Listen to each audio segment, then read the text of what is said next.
Teachers are the most important resources in any educational institution. They should be trained to create effective learning environment, keep updated on modern instructional devices, and be inspired to become better in the modern world. Philippine Institute of 21st Century Educators Incorporated, or PICEI 21, is one of the leading providers of professional development for the 21st century educators in the Philippines. We offer seminars, trainings, and conferences for professional teachers at a very affordable registration fee, and we also accept membership. Committed to provide quality and relevant trainings in the field of education, shall empower the 21st century educators to promote professional development and strengthen the paradigm of excellence. Our core values: P. Professionalism, I. Integrity, C. Commitment, E. Excellence, I. Innovation. Accredited by PRC and the new CPD provider in the Philippines. Accreditation number PTR-2021-346. Be one of us. Let's be the molders of a brighter future.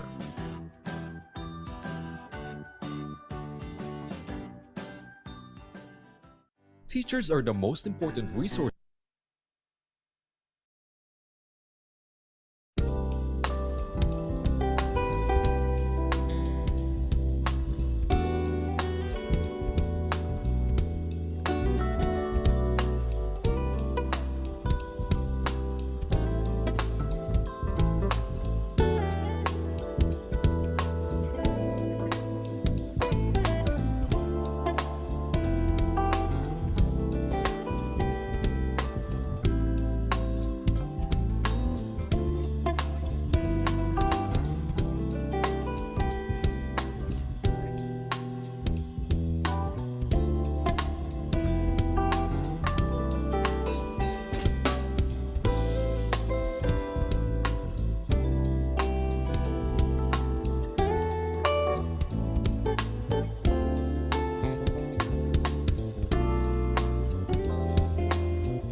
Good afternoon. Ba't yun ako na audio, sir?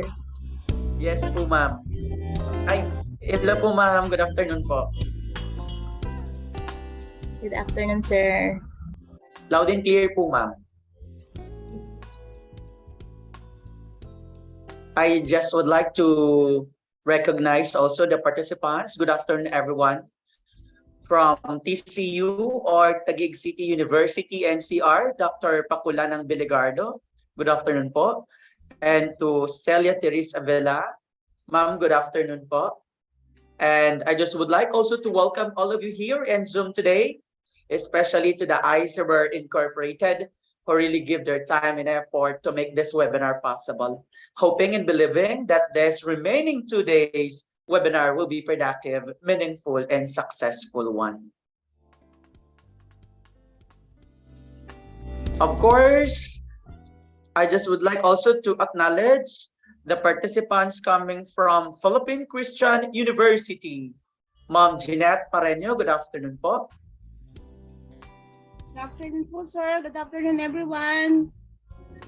Good afternoon, sir. Good afternoon po, ma'am.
For the information of everybody, we are also live via FOMI YouTube channel. And to those who are not able to attend the webinar, just browse the recorded webinar to the YouTube channel for self-paced learning. Stay where you are, listen to the discussion to our esteemed speaker this afternoon. Ma'am Maricar, good afternoon po. Good afternoon, sir.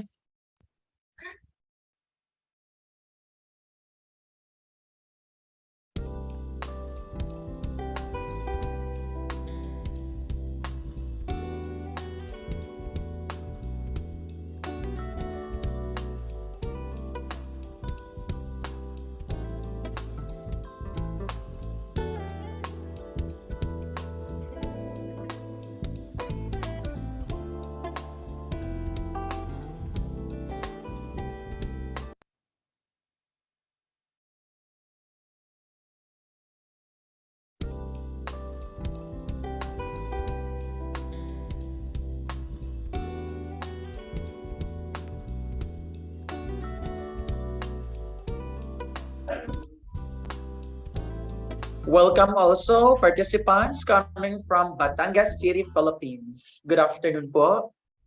Ma'am Piñano D. Ebora, good afternoon po. Good afternoon po. Ay, sir, sorry po. Sir Piñano D. Ebora po.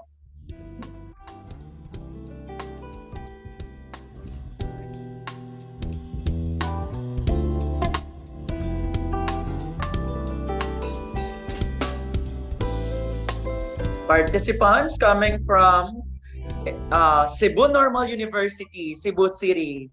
Sir Elvin Ruiz, good afternoon po.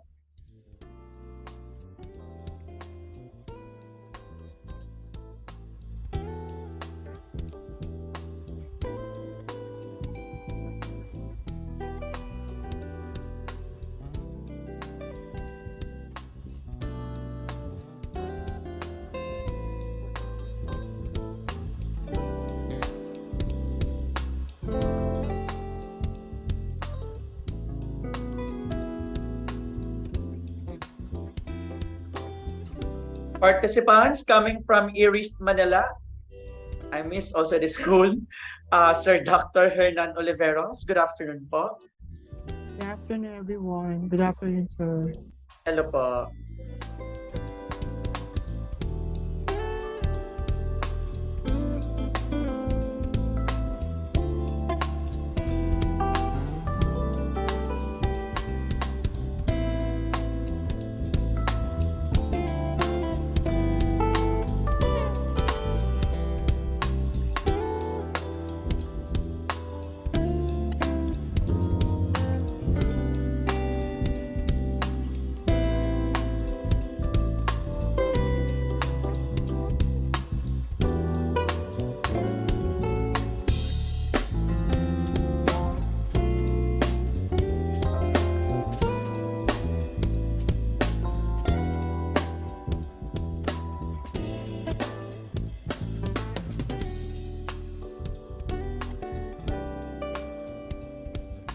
Good afternoon also to the participants coming from Initaw College, Initaw Misamis Oriental, Region 10.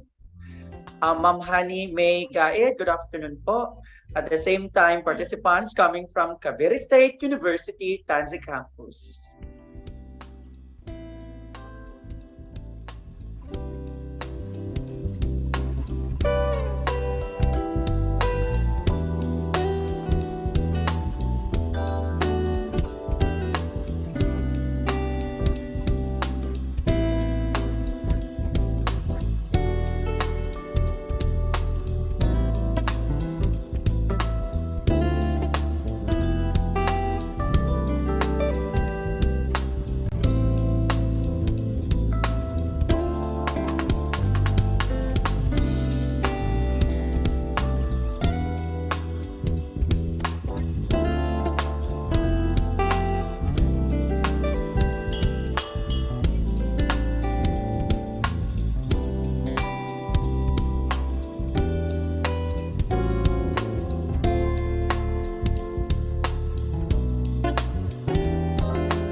Welcome also participants coming from Batangas State University,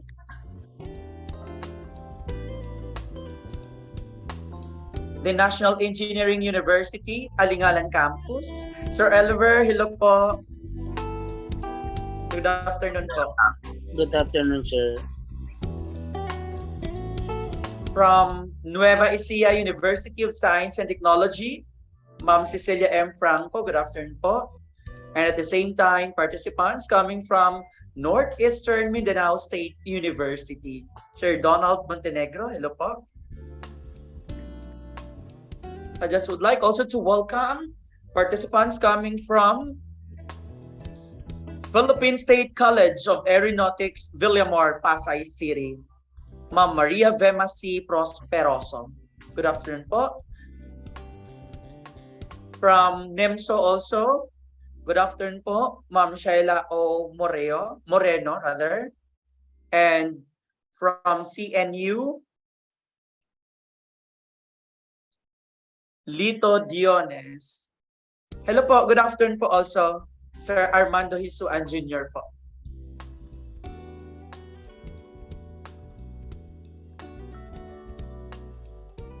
From Department of Education, Sir, good afternoon po, Sir Fernando Castillo.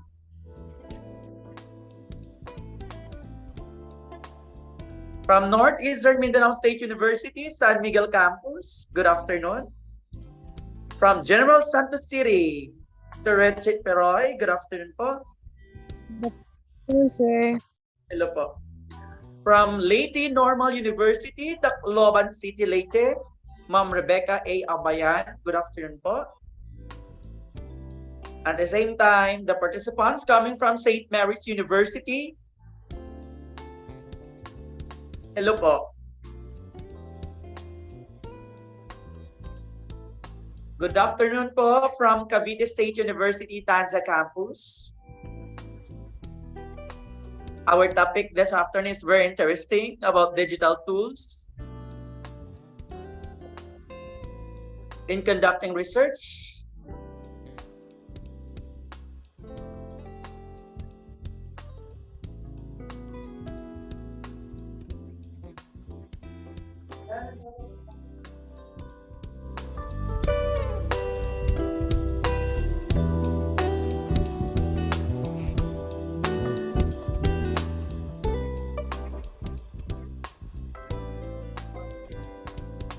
Good afternoon, Dr. Tindowen.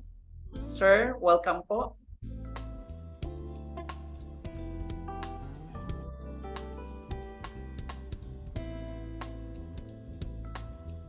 From San Miguel Campus, participants coming from NIMSO, good afternoon po. From Northeastern Mindanao State University, Tandag City, Surigao del Sur, good afternoon po. Hello po, sir. Dr. Tindowen, good afternoon po.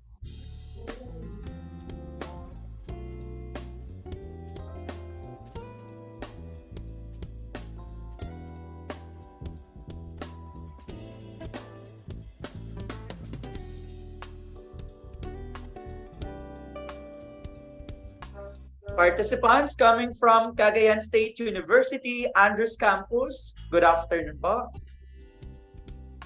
Sir Alvin M. Caronan, good afternoon po.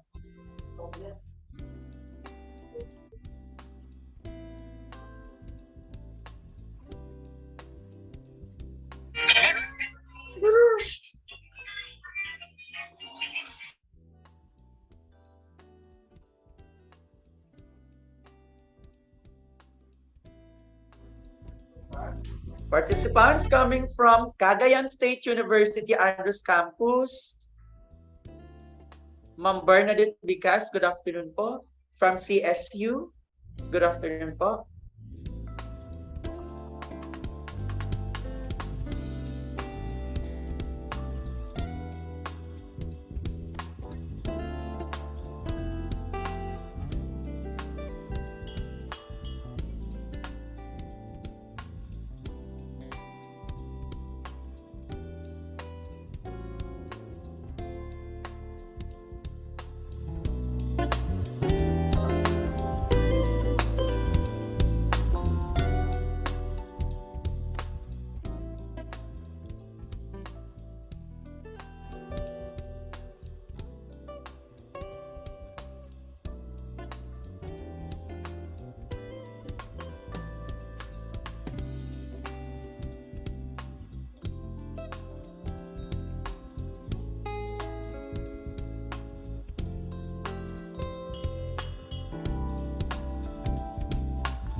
Ladies and gentlemen, good afternoon. Before we formally start with the webinar, I just would like to remind everyone, open your camera most of the time. Always mute your microphone so that we will not hear unnecessary noise during the proceedings. Use headphones or earphones. Find a seat or location that is comfortable and well lighted. It is advised to wear business or smart casual attire. Finish the whole national virtual conference and complete the evaluation for you to get your certificate. Always direct your concern through personal message on our page or in our email address so we can provide answer to your concern. Additional reminders, all participants from state universities and colleges are assigned to the different committees created by the sponsoring organizations. Each committee has its own duties and responsibilities stated in the committee designation. Each committee member is required to submit an accomplishment report in narrative form. This will be the basis for the issuance of a certificate of active involvement, which is one of the requirements for the NBC 9 cycle evaluation. Complete the evaluation form using Google Forms, either via Zoom or the self-paced option to receive your certificate of participation from the sponsoring organization. The evaluation form is available 10 minutes before the end of the resource speaker's presentation. It will serve as your proof of attendance. For the Department of Education or other private institutions, teachers, you are only required to complete the evaluation form to receive your certificate of participation.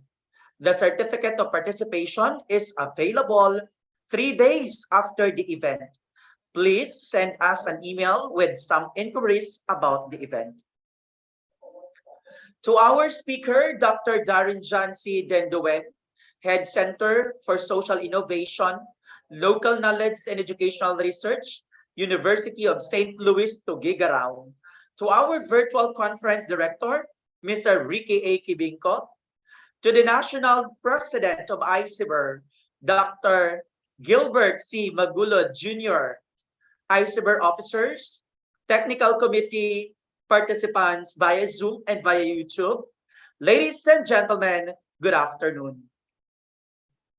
Welcome to the second day of our webinar 2023, National Research Conference on Education with the theme, Gearing Research Towards Sustainable Development and Education, hosted by the International Congress of Innovations-Based Educators and Researchers Incorporated, Series 2 with the topic, Digital Tools in Conducting Research.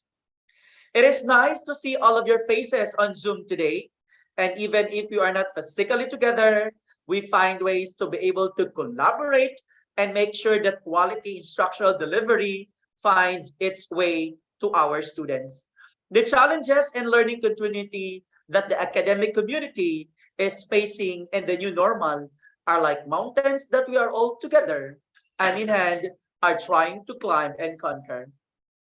I know that we have a lot of participants from the private higher education institutions and state universities and colleges, and the Zoom call today are looking forward to the topic, digital tools and conducting research, and to the open forum later to seek clarification regarding certain concerns that you have.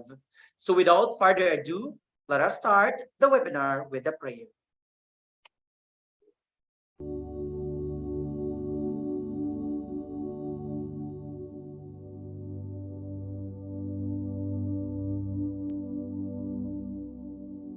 Our ever-loving Father, the core of every reason, the source of truth. You who made the earth and the heavens are the ultimate goal of every knowledge seekers, the infinite wisdom, the cause of all that is good. We are truly grateful for this opportunity to gather together as a community despite the challenges we face each day. Yet you remained and gave us strength to carry on the responsibilities of bearing intelligence and using them for better purposes. We now humbly ask you to join us in our endeavor to explore the wonders of life in the world for knowledge's sake, that in whatever we learn today, we become more grounded to you, who is truth, who is love. We pray that you bless our speakers, the fount of your infinite knowledge, that they can share something worthwhile despite the limited time we have. They can channel all they know and share to us the beauty and truth of living as your child.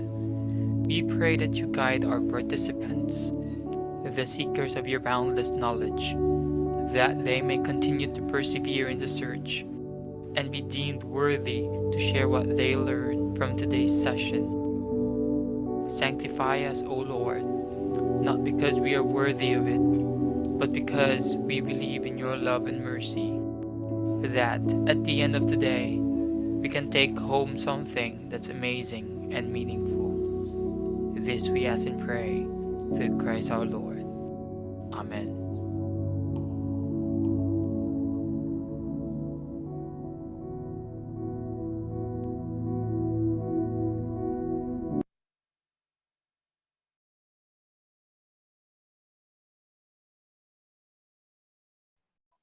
Dear colleagues, at this juncture, let us listen to the welcome remarks by our National Vice President in Isobury Incorporated, the very hardworking and supportive Vice President. Let us all welcome Mr. Claudio A. Palicala Fritos. Hello, thank you so much, Sir Joven. Miss Ay, hello po, Sir. Hello po, ma'am. Hello po, ma'am. Oh, Sorry po. sige. To our beloved ISUBER President, Dr. Gilbert Magulo Jr. from Cagayan State University, to my dearest friend, the man behind this event, Sir Ricky Kibinko, honored guests, ladies and gentlemen, good afternoon. It gives me a great pleasure to extend my warm welcome to all of you in joining this significant and very beneficial National Research Conference on Education. I am very grateful that you have accepted the challenge of new innovations that we will have in the Research Forum.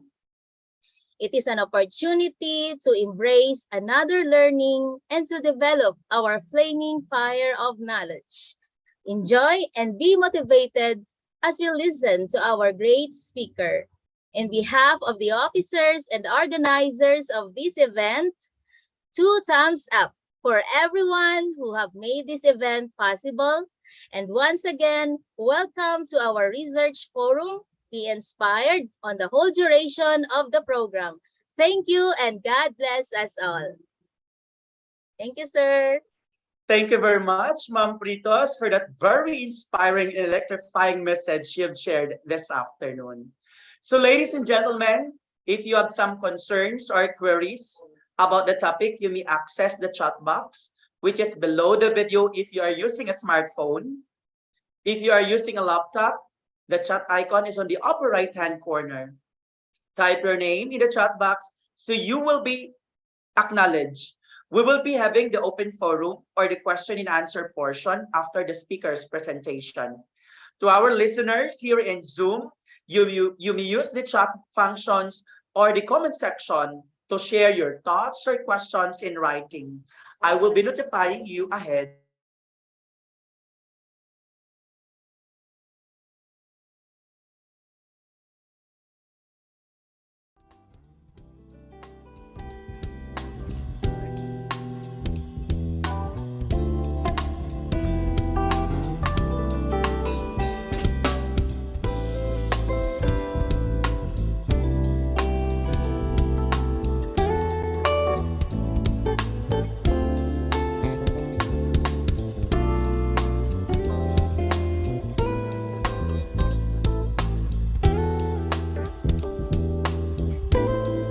Teachers are the most important resources in any educational institution. They should be trained to create effective learning environment, keep Sorry for updated on having modern a instructional technical problem devices, here. and be inspired to become better. So once again, let me introduce to you our resource speaker this afternoon. He is the center head, Center for Social Innovation, Local Knowledge, and Educational Research, undergraduate and graduate school instructor at University of St. Louis, Tuguegarao City. Graduated last March 2013 with a degree of Bachelor of Arts in Philosophy and Interdisciplinary Studies at St. Louis University. He finished his Master's of Arts in Religious Education last 2015 at St. Paul University, Philippines, with a thesis title, The Catholicity of the University of St. Louis, and he earned his Doctor of Philosophy in Education, major in Educational Management last 2018, with a dissertation, Teacher Empowerment and its relation to organizational behaviors. In World Scientists and Universities Ranking 2023, he got rank 1, total age, total item, total citation, social sciences and education in University of St. Louis, Tuguegarao, and rank 639, total age, 743 total citation, 42 social sciences, and 6 social sciences and education in the entire Philippines. He joined various organizations like regional, national, and international. He published numerous research articles indexed in Thomson Reuters, ISI, Web of Science, and Scopus Index journals. He has presented research at various international, national, and regional conferences and symposia. He received various scholarships, awards, and recognition in research. A speaker, researcher, and lecturer. Ladies and gentlemen, please all welcome our esteemed, outstanding, and incredible resource speaker this afternoon, Dr. Darin John C. Tindowen. Let's give him a virtual clap.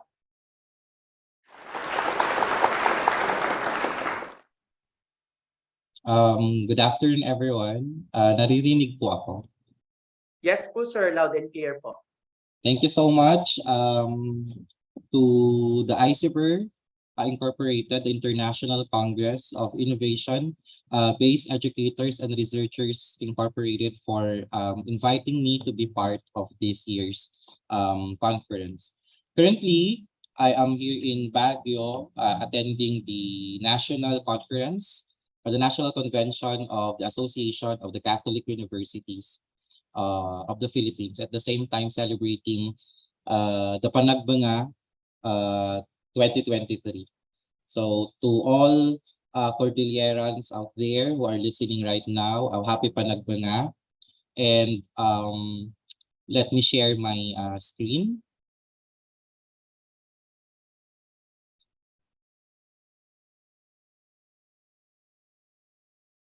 So I think when we talk about digital tools kasi baka abutin tayo ng ilang araw to discuss the different ways on how to use the different tools in research. So for today, I will just discuss the different, I believe, the most important tools that we need to use when we do research. We all know that I think most of us here belong to higher education institutions, whether SUC or PHEIs, and research plays a very important role in the life of every teachers for accreditation purposes, for ranking, university ranking, especially nowadays with the mandate of the Commission on Higher Education that we really need to utilize our research papers, not just to present it to different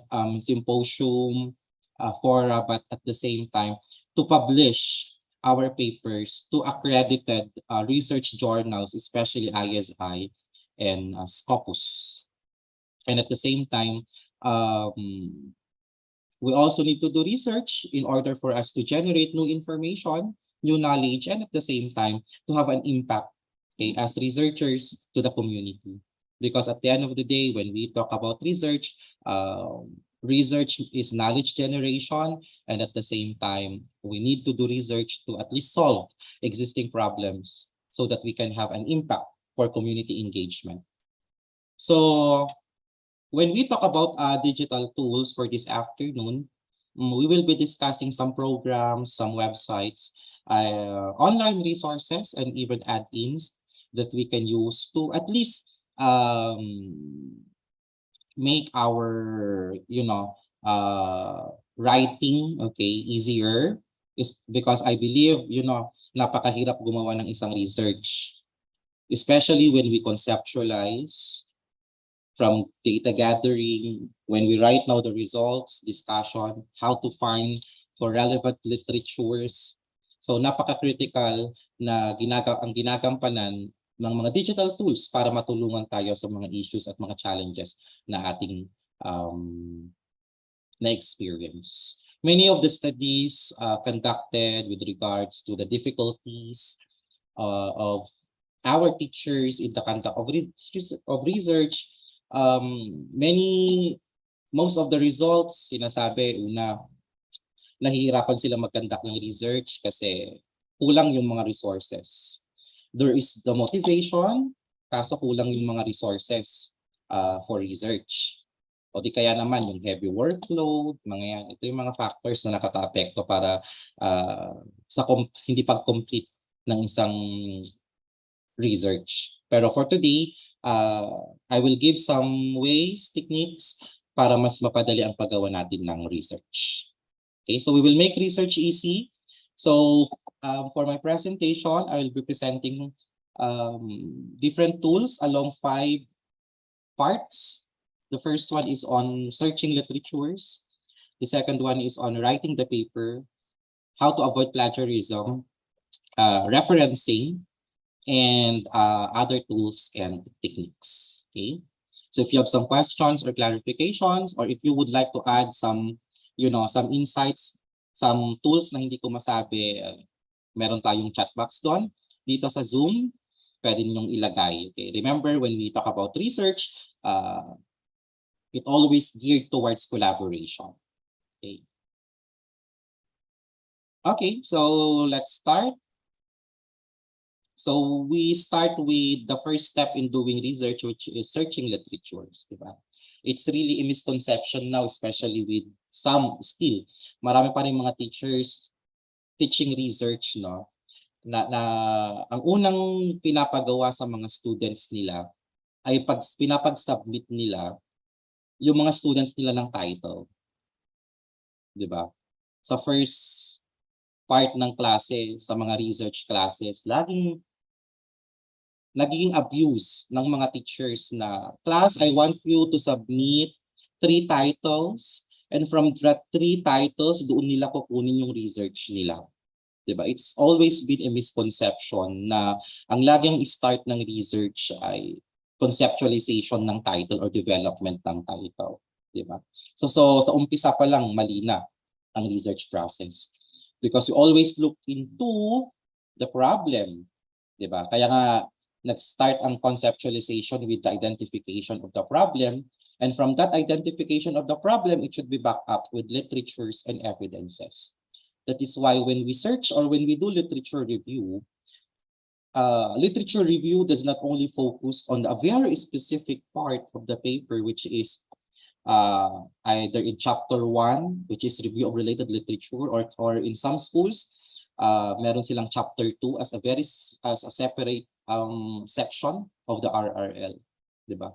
When we do our RRL or when we do literature review or literature search, it's very important that sa conceptualization pa lang ng topic natin, nag-i-start na tayong maghanap ng mga RRL. Why? Because in order for us to understand really the problem, there is a need now for us to look for literatures with regards to that problem. So for example, if you have a topic already on mind, and from that topic, you can look for what will be the problem now with regards to that topic. Then, you can search now for relevant literatures to support that there is really a problem with your topic. Kasi baka mamaya pala yung problem na nasa isip mo, hindi na pala siya problem. Kasi marami ng mga studies or mga researchers or researches na nakasagot na doon sa problem mo. Baka kailangan na lang pala ng follow-up, or mga other ways, for example, implementation ng mga intervention, di ba, to really assess the effectiveness of that topic or that project. Okay. So sa umpisa pa lang, naghahanap na tayo ng literatures. And then, napaka-critical din ng mga literatures sa pag-back up ng mga discussion part ng paper natin. Usually, if we want our paper to be published in reputable journals such as those in Scopus and ISI, napaka-critical ng mga literatures na ginagamit natin. Okay. Hindi pwede yung 5 literatures lang tapos okay na, isasubmit ko na siya. Diba? There should really be a synthesis of different literatures conducted related to your topic. Okay. So we have here, the first one is we can use some web search engines, okay, available in the internet. And we have a lot of, I think kulang pa tong mga to di ba? Pero check natin yung mga common. So the first one, we have the Google Scholar. And I believe lahat kayo familiar with the Google Scholar, especially for those who have publications already. Napaka-importante that you need to come up with your Google Scholar account in order for you to monitor the progress of the citations of your papers. Kasi di ba, when we talk about research utilization, okay, one way for the utilization of research is nagagamit yung research mo kasi maraming mga authors ang nagsasite dun sa paper mo. Okay? Ginagamit ang Google Scholar sa Ad Scientist, okay, para makapasok ka dun sa Ad Scientist na sinasabi. Kailangan meron kang Google Scholar account, tapos ilagay mo lahat doon ng mga researches mo. Okay? So the Google Scholar lets you find relevant works across the world of scholarly research. Actually, the Google Scholar has the biggest index of scholarly materials in the world. Kasi in most cases, karamihan ng mga indexing natin, index sila sa mga publishers natin, index sila sa Google Scholar. Okay? So halos lahat ng mga electronic journals natin, nandiyan makikita yan sa Google Scholar. Okay.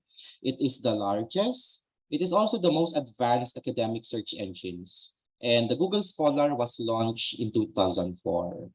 And it is also multidisciplinary in nature. It's easy to use. And, you know, the search engine lets you find relevant works across the world of scholarly literature. Marami tayong makikita sa Google Scholar across disciplines. Okay. Makakakita tayo ng abstracts, articles, a thesis, also books, even patents, conference proceedings, online repositories, and other web materials. At present, the Google Scholar indexes more than 390 million scholarly literature across a range of discipline.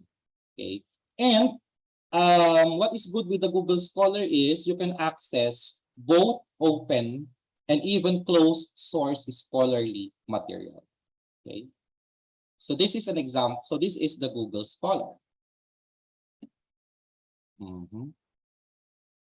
So you just go to either you can use Google Chrome. So you just click Google Scholar, and this is now the interface of the Google Scholar. Okay, so you can see there.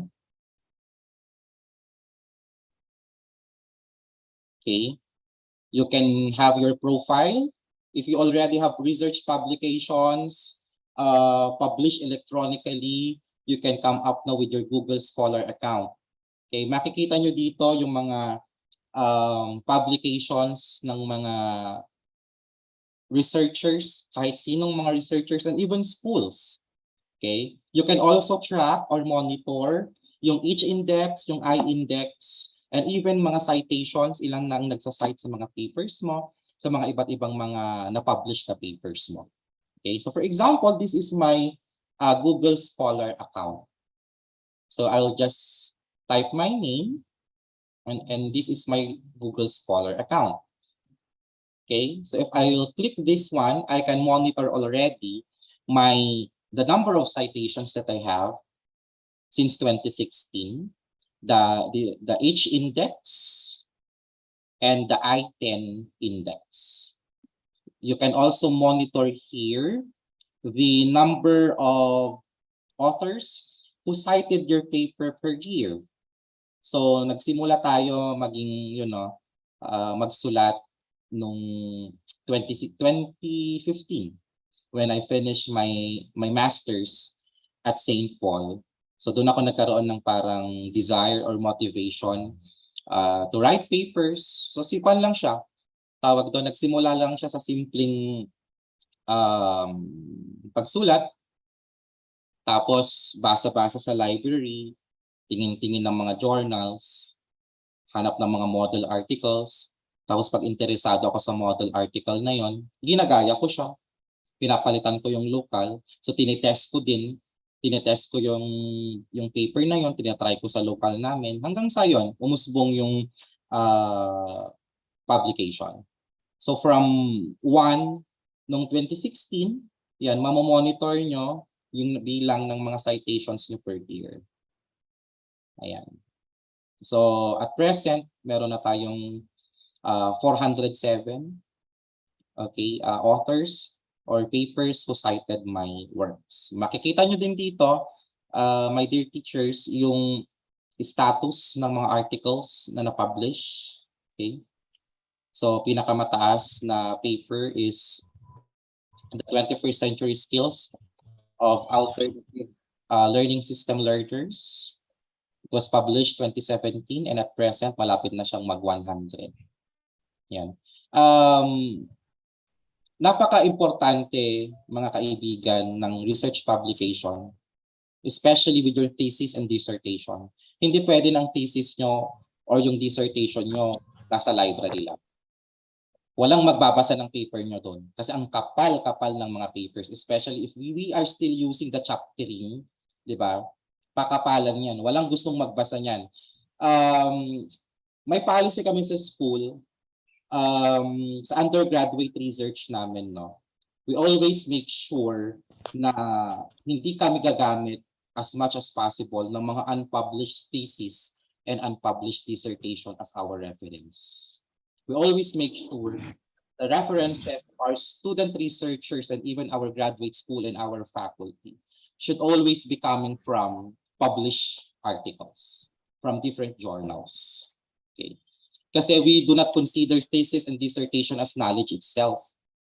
Kasi hindi pa yan na peer review. Sino lang nagbasa niyan? Mga panel members natin. At hindi lahat ng mga panel members natin, aminin natin, expert.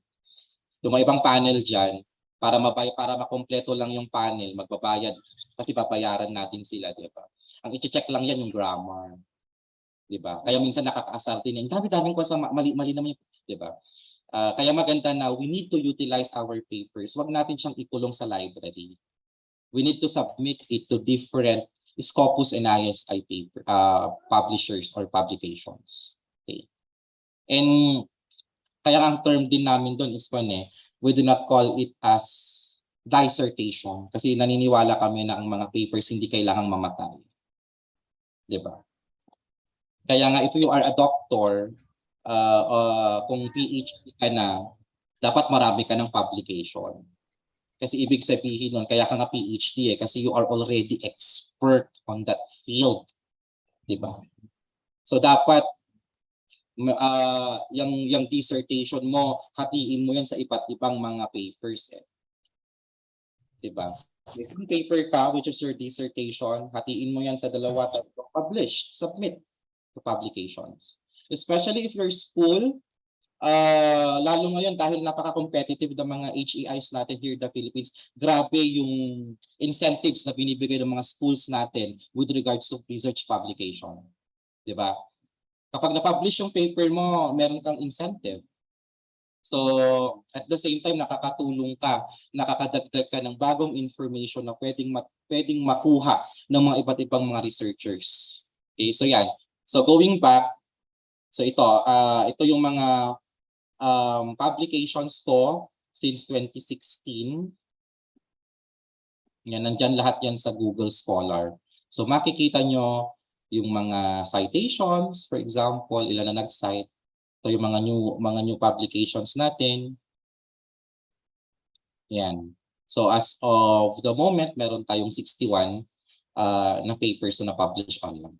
Okay? So, in the use of the Google Scholar, sabi ko nga, napakagandang way ito to look for literatures. You just type the keywords. For example, your thesis or your dissertation, your topic is on yung mga kung kunwari,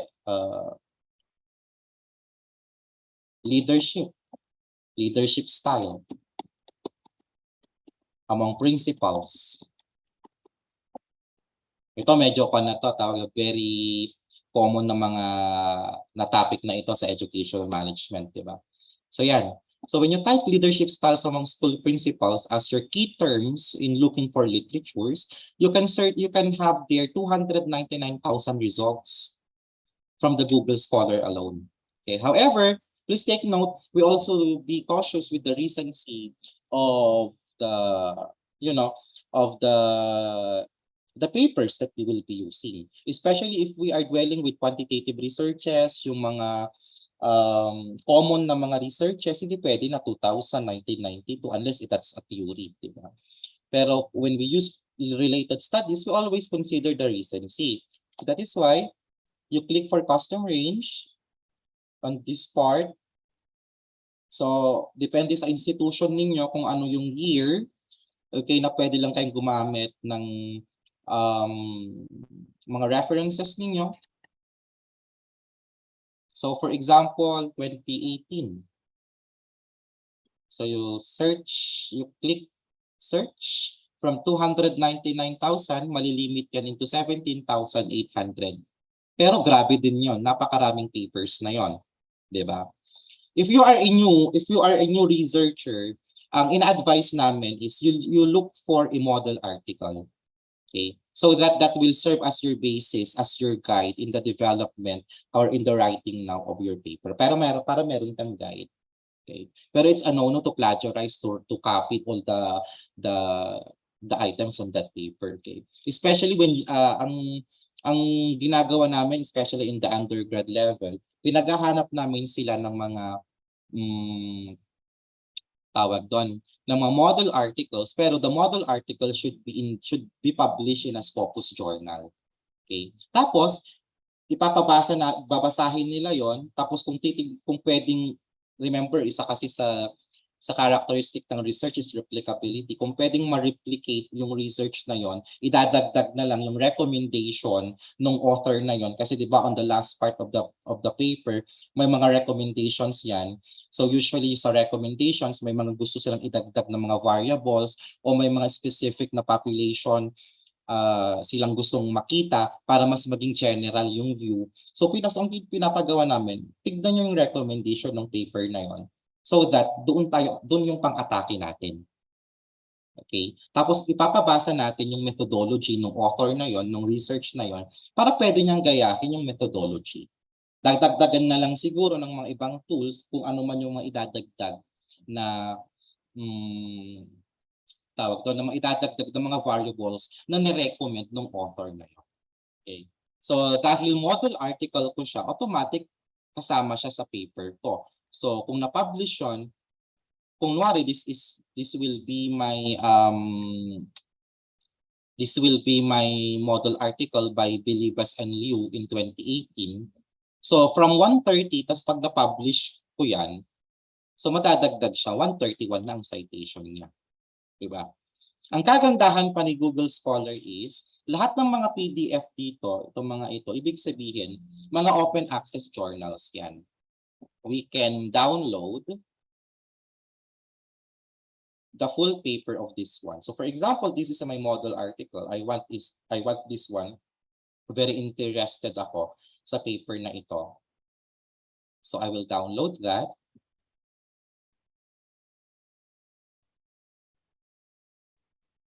Okay, so this is the whole paper. So mada-download natin yung buong paper.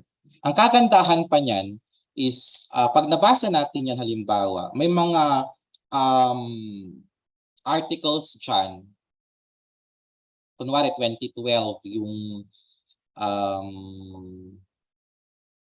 ceiling nyo for the years to be used in your for your research.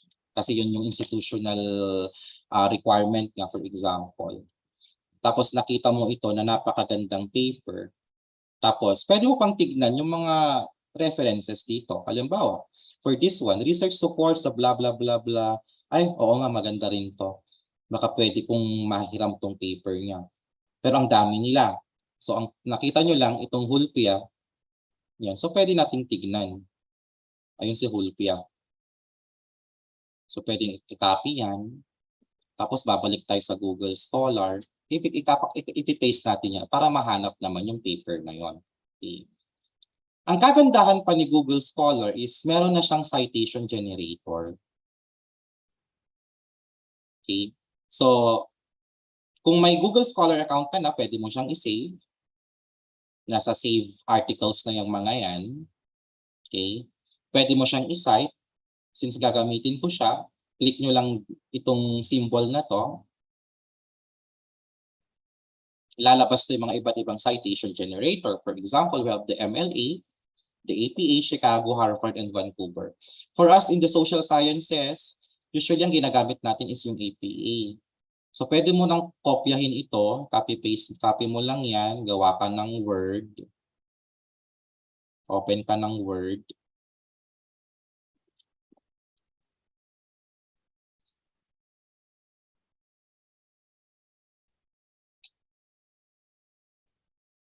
Tapos paste mo na siya. Yan. Ang limitation lang ni Google Scholar is, ang APA generator niya is hindi siya APA 7. Okay. Pero later, meron tayong APA 7 generator. So ilagay lang natin siya dyan. Okay. Kasi later, i-convert natin yan into APA 7. Ang isa sa nagiging problema ng mga researchers natin ay hindi nasa-cite lahat-lahat ng mga references na nilalagay natin. Okay. So dapat ka-critical na kapag ginamit mo itong paper na to, dapat meron siya sa site, meron siya sa references mo. Okay. Depende kung anong style ang ginagamit natin. Pero kami usually sa school namin ang ginagamit namin ay APA 7. Okay. Pero ito kasi hindi siya naka-APA 7. Okay. So later, ita-transform natin siya into APA 7. Ayan. Tapos, since meron ka ng model article, so this is, ito palang model article ko, the effect of principles, instructional and distributed leadership. I can click related articles, okay, para makakita ng mga researches related to your topic. Okay, so ibig sabihin, merong 46 agad-agad ng mga articles sa Google Scholar na pwede nating makita. Okay. Yan. So, check natin yung mga may PDF, ganyan. O di kaya naman kung wala, yung mga walang PDF kasi usually ito yung mga closed access journals, kailangan natin, it's either dapat nakasubscribe ang school nyo doon sa publisher na yon, or you need to pay in order for you to read the whole paper. Pero kung gusto mo lang naman tignan ay yung generalities ng paper, nasa abstract naman yung general results niya, pwede nyo pa rin siyang i-cite. Okay. Lalong-lalo na kung gagamit tayo ng mga multiple citations, so halimbawa, pare-paras yung sinasabi nilang tatlo, itong Villeva, Sanchez, at saka Mindel. So you can still cite this one kahit walang full paper. Okay. Kasi nandun naman siya sa abstract. Eh. Sinabi lang niya naman sa abstract yon. Okay, so you just click that, and then you go to your Word. Okay, dagdag nyo na siya ulit-ulit. So ibig sabihin, siguro sa isang oras, makaka-search tayo ng 20 siguro, or 10 literatures, umpisa natin sa 10. Okay, dito sa Google Scholar. Tapos everyday ganyan, hanggang mabuo natin yung 50. Depende sa institution kung ilan yung requirement na mga RRL na kailangan. Kasi for example, may mga schools na nagpapa-require ng 70 for the masters and then 100 for the doctorate. Sa undergrad, 50 o kayo 30, ganyan. So everyday, search lang tayo ng search. Ayan. Ang kagandahan din ni Google Scholar, makikita din natin dito, yung mga papers na na-publish ng school natin. Okay. Lalo na kapag halimbawa nag-accreditation tayo, ganyan. Tapos hindi nagre-reply yung research director ninyo kasi naka-leave siya, kailangan natin ng mga data. So search nyo lang kung anong yung school ninyo at lalabas dyan yung mga papers na na-publish under the US, under ng school ninyo. So for example, I am currently connected with the University of St. Louis Tuguegarao. So makikita ko dito yung mga papers, yung mga faculty members and our students na nag-publish, okay, na ginamit ang kanilang kanilang institution ay ang University of St. Louis Tuguegarao. So that's the beauty of the Google Scholar. May limitation ba or may disadvantage ba ang Google Scholar? Yes. Why? The problem with the Google Scholar is, yes, all papers in the Google Scholar are considered published. However, maraming mga predatory journals na nandito sa Google Scholar. At ina-avoid natin yung paggamit ng mga predatory journals. Kasi ang mga predatory journals, these are not actually reviewed properly. Walang peer review na naganap. Diba? Diyan lang sila for business. You submit, after 3 days, accepted ang paper mo, wala man lang nabago sa paper mo. Tapos pagbabayarin ka na ng publication fee. Okay. So the problem with the Google Scholar is may mga journals na nasa Google Scholar na predatory in nature. Okay. So later, meron tayong mga criteria and how to look for predatory journals para makita natin kung yung mga articles na ginagamit natin ay na-publish in a predatory journal or not. Okay? So that's the Google Scholar. That is why if you already have research publications, gawa kayo ng Google Scholar account nyo. Mamamonitor nyo kasi dito, halimbawa si De La Salle University. Ayan, click mo lang yung my profile na si TLSU.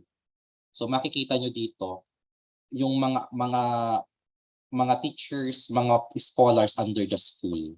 Ayan. Ang dami na yan. More than 10. Tapos makikita nyo yung citation niya, ganyan.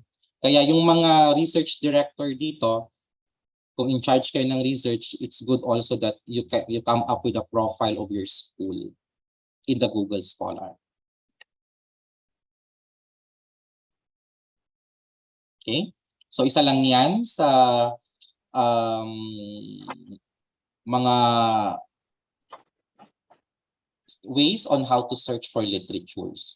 Sa undergraduate classes namin, ito ang usually na pinapagamit namin, which is the Google Scholar. However, if your school ay nakasubscribe sa mga iba't ibang mga publishing houses, for example, meron tayong EBSCOs, you can also ask your students to use that. Okay. Pero yung mga nasa EBSCOs kasi nasa Google Scholar din siya. O di kaya naman if your school is subscribed to ProQuest, yung collections ng thesis and dissertation, di ba? Kaya maganda rin yung institutional support in terms of research. Kasi yun nga, yung binibigay ng mga schools, di ba, or ng school natin ng mga support in order for us to use to do research, mas mapadali ang pag-research natin, dapat nakasubscribe din yung mga school natin ng iba't ibang mga online platforms. Okay? Pero kung wala naman, meron tayong Google Scholar na pwede natin gamitin. Meron din tayong tinatawag na Education, Research, or Resources Information Center. Okay. The Education Resources Information Center, or mas kilala natin sa tawag ni Eric, it is also a comprehensive, it's also easy to use, researchable, internet-based, bibliographic, and full-text database of education research. Okay. ERIC is an online library of education, research, and information, and this is sponsored by the Institute of Education Sciences of the US Department of Education. So kung meron din tayong tinatawag na ERIC. Okay? So ano naman ang itsura ni Eric?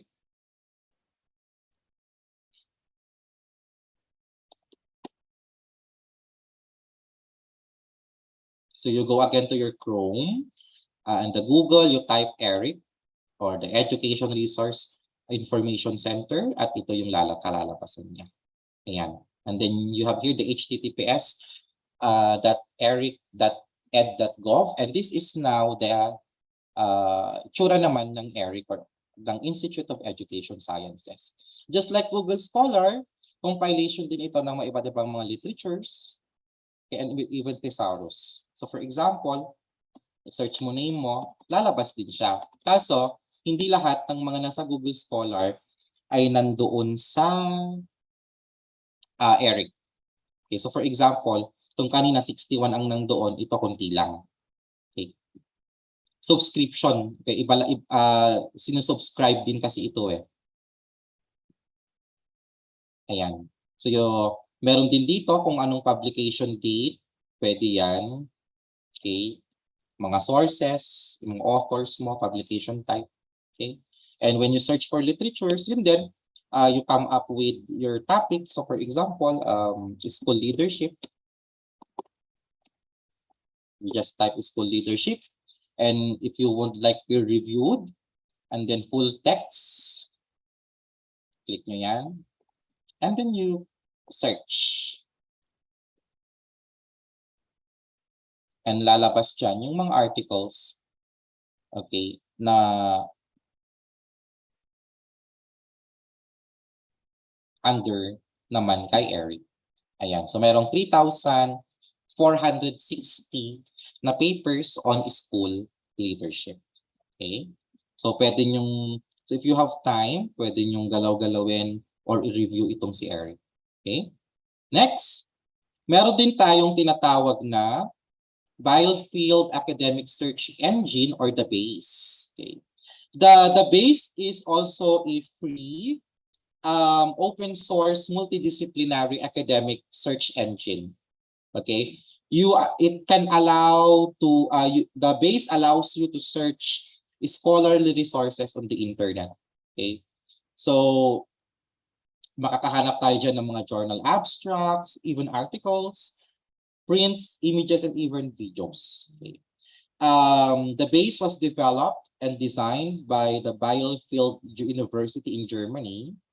And as of the moment, meron siyang more than 241 million documents from 8,000 sources.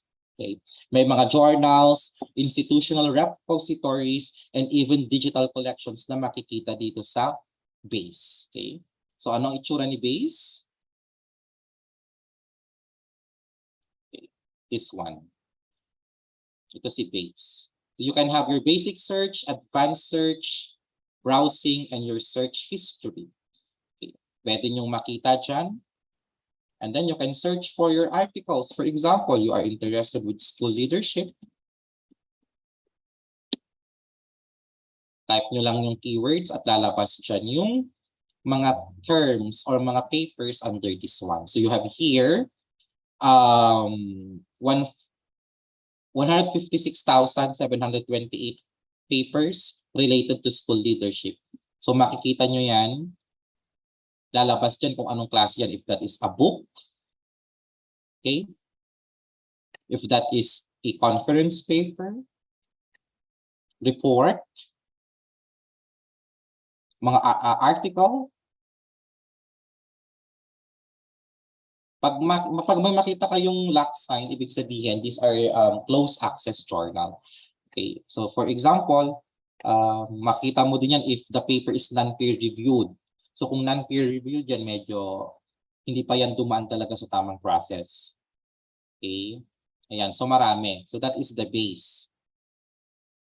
Okay, next, we also have the Connecting Repositories Core Academic Search Engine. Okay. The Core Academic Search Engine is also one of the largest aggregators of open access research papers. The Core is a multidisciplinary for profit delivered by the Open University and the GISC. Okay? Mas marami tong filters, okay? Maraming pino-provide ng mga open access scholarly literature si CORE, and hawak na rin si DOAJ. Okay? Yung indexing ng mga open access journals, okay? Pwede nyong mabuksan to if you have Google Chrome, Safari, Mozilla, Firefox, Microsoft Edge, and other operating system. So ano naman ang itsura ni CORE? Ayan. So this is CORE.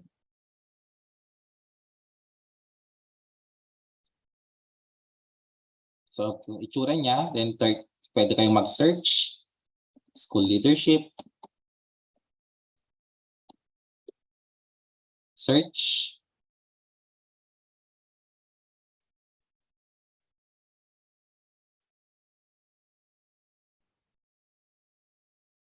pagpasensyahan nyo na kung medyo mahina tong aking wifi. Nakikigamit lang ako ngayon ng internet dito sa dorm ng St. Louis.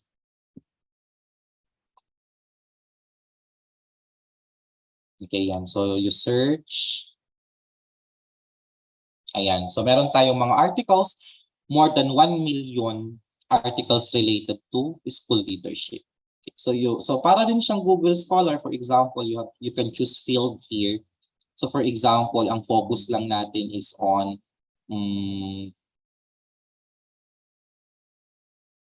psychology. Ayan, lalabas lang dyan yung ang field niya is on psychology. The year also. So for example, ang gusto mo ay hanggang 2018 lang. Ayan. Pwede yan. So from 1,389,000 na lang. You can also type the type. Gusto ko research lang. Okay, naging 52 outputs na siya. The language, English. Ayan, so may mga filters siya para mas mabilis yung paghanap natin ng mga literatures. Okay. So, you can download that. You can get the PDF of these papers that you have. So that's the core. We also have the Semantic Scholar academic search engine. So the Semantic Scholar academic search engine, it's also free, multidisciplinary artificial intelligence-based academic search engine that permits you to explore and discover relevant scholarly materials on the web. Okay, so it was launched in 2015 at the Allen Institute for Artificial Intelligence. In order for us to search for high-quality, peer-reviewed academic research papers, you navigate to Semantic Scholar. Okay, so magagamit natin siya if we are using even web browsers like Google Chrome, Safari, Mozilla Firefox, or Microsoft Edge. Pwede nating magamit yan. Okay, sinusuportahin yan ng Vibetex, MLA, APA, and Chicago format and the latest version of the most popular operating system. Okay, so we go to Microsoft Semantic Scholar academic search engine. Yeah, so this is the Semantic Scholar. Okay, you can come up with your free account, and you can also search for papers. So for example, school leadership.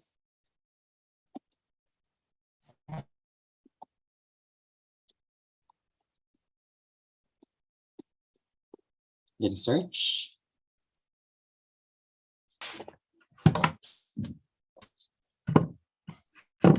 Ayan. So we have here 3 million papers under school leadership. So it has also filters. So kung ang gusto mo, focus ka lang sa education. And then the date. So gusto ko, 2016 16. Of course, dapat may PDF siya. And gusto ko, makita mo yung mga journals dyan. Sige, mga top journals. So from that million, meron lang tayong 330,000 results on school leadership na may PDF. Yan. So meron din siyang citation gaya ni Google Scholar. You click that one. Kung gusto mo ng endnote, meron yan. Or you want the APA, there. The MLA, and Chicago. Okay. Meron din tayong BibTeX or the endnote. Yan. Pwede nyo ma-download yung citation file.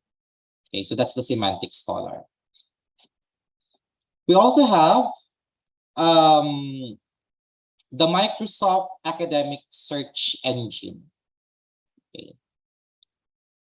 So the Microsoft Academic Search Engine is another tool for literature search. It lets you search journal titles, conferences, names, and topics from various sources on the web. You can also search for any topic, journal, conference using the search engine. Okay. The web search engine has been designed and developed over the open dataset provider, the Microsoft Academic Graph. Okay. You can process the dataset of scholarly metadata offline through what we call subscription. Okay. So may subscription pattern din siya. Pero kung ayaw mag-subscribe, meron din naman siyang free. So this is also the Microsoft Academic. So kung click nyo yung Microsoft, yan, ganito yung maging itsura niya. Okay. Then pag mag-search tayo, for example, school leadership.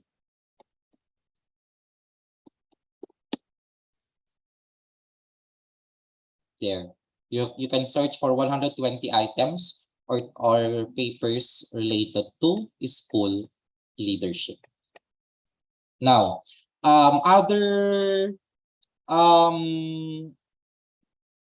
web search engines, we have the Taylor and Francis, the Science Direct, and the Philippine e-journals. The Taylor and Francis, ang makikita nyo lang dyan is yung mga papers na na-publish under the Taylor and Francis Publishing Group. The Science Direct also, usually mga Scopus publications yan. And the Philippine e-journals, if you want to search for papers na ang mga authors ay Filipino. And in most cases, ang Philippine e-journals kasi ay usually, ang makikita natin dyan ay yung mga institutional journals. When we say institutional journals, ito yung mga journals ng mga iba't ibang mga schools. So halimbawa, yung mga institutional journal ng De La Salle, UP, UST, Ateneo, even kung nakasubscribe yung school niyo dyan sa Philippine e-journals, ISU Kabagan, meron silang naka-subscribe sila dyan. So yung kanilang mga institutional journals, nandiyan sa Philippine e-journals. Especially kung mga talagang mga Filipino authors ang gusto mong hanapin ng mga literatures. Now, maliban sa web search engines, we also have the refined web search. Okay? So kung tinatamad kang gamitin yung Google Scholar at mas nasanay ka gamitin ng Google, you can still use the Google, okay, as your main tool for your literature search. Okay? Ang gagawin lang natin is, sisiguraduhin lang natin ng mga mahahanap na rin sa Google ay ang mga research at mga PDF.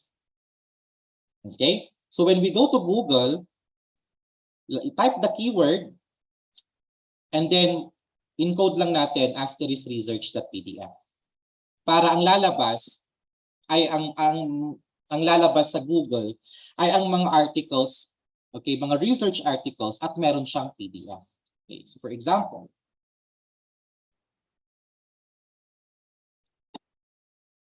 so you go to Google. So, school leadership in the Philippines. Then, ang sabi lang natin, para masigurado, ng mga masasearch natin ay mga articles, okay, mga journals, type *research.pdf. Okay, so ang lalabas lahat dyan ay ang mga papers na na-publish. Okay, so for example, this one. So click natin to. Ayan. Wala na siya yung mga news, wala na yung mga blog, mga comment section, mga ganyan-ganyan. Okay? So halos lahat yan, mga journals na, mga research na, at naka-PDF pa. So for example, this one. Click lang natin siya.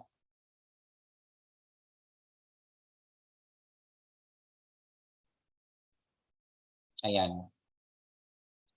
So School Leadership in the Philippines, it was published 2013, Advances in Educational Administration.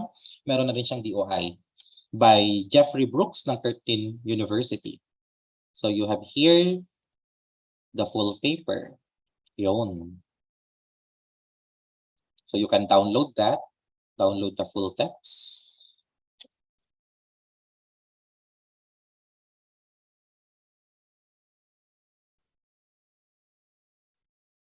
At yun. So nagda-download na siya. At ito na yung paper. Okay. So yan. So again, kung tinatamad kang gamitin si Google Scholar, mas feel mo gamitin si Google. Magkaiba yun na si Google tsaka si Google Scholar. Mas feel mong gamitin si Google, pwede mo pa rin naman siyang gamitin. Okay. Cautious lang tayo ha.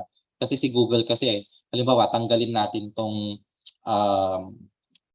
research PDF. So lahat na topic related to school leadership meron siyang. Ayun, kahit hindi na siya journal, kahit hindi na yan research, andyan na lahat yan. Okay. Ayun, para mas maging refined yung web search natin, yun nga, again, maghanap ng topic. Online learning in the Philippines. Huwag lang PDF ha. *research.pdf. Yun. So meron tayong 2016, 2020, marami tayong mga papers on that. Okay. So that's the what we call the refined web search. We also have the Scopus database. So kung nasa higher education ka, usually ang ginagamit natin ay si Scopus. If we want really to have a very good publication, dapat sa Scopus natin siya pinapublish. Okay? At si Scopus database, andyan yung mga subject area. You can search for journals and even authors on Scopus. So you just go to scopus.com.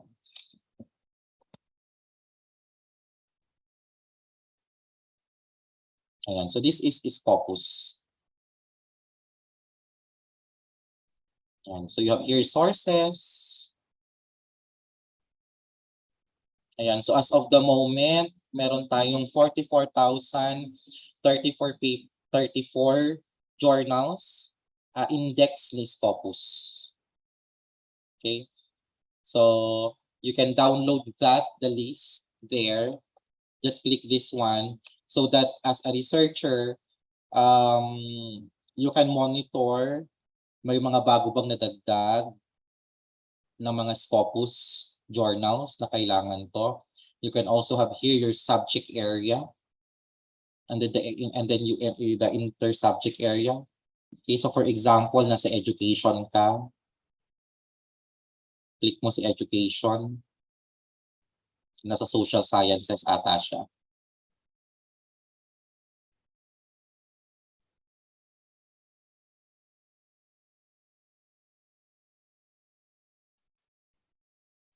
Yan. Education, apply, para malimit yung search natin. So from 44,000, meron tayong 1,678 na mga journals under education. Okay.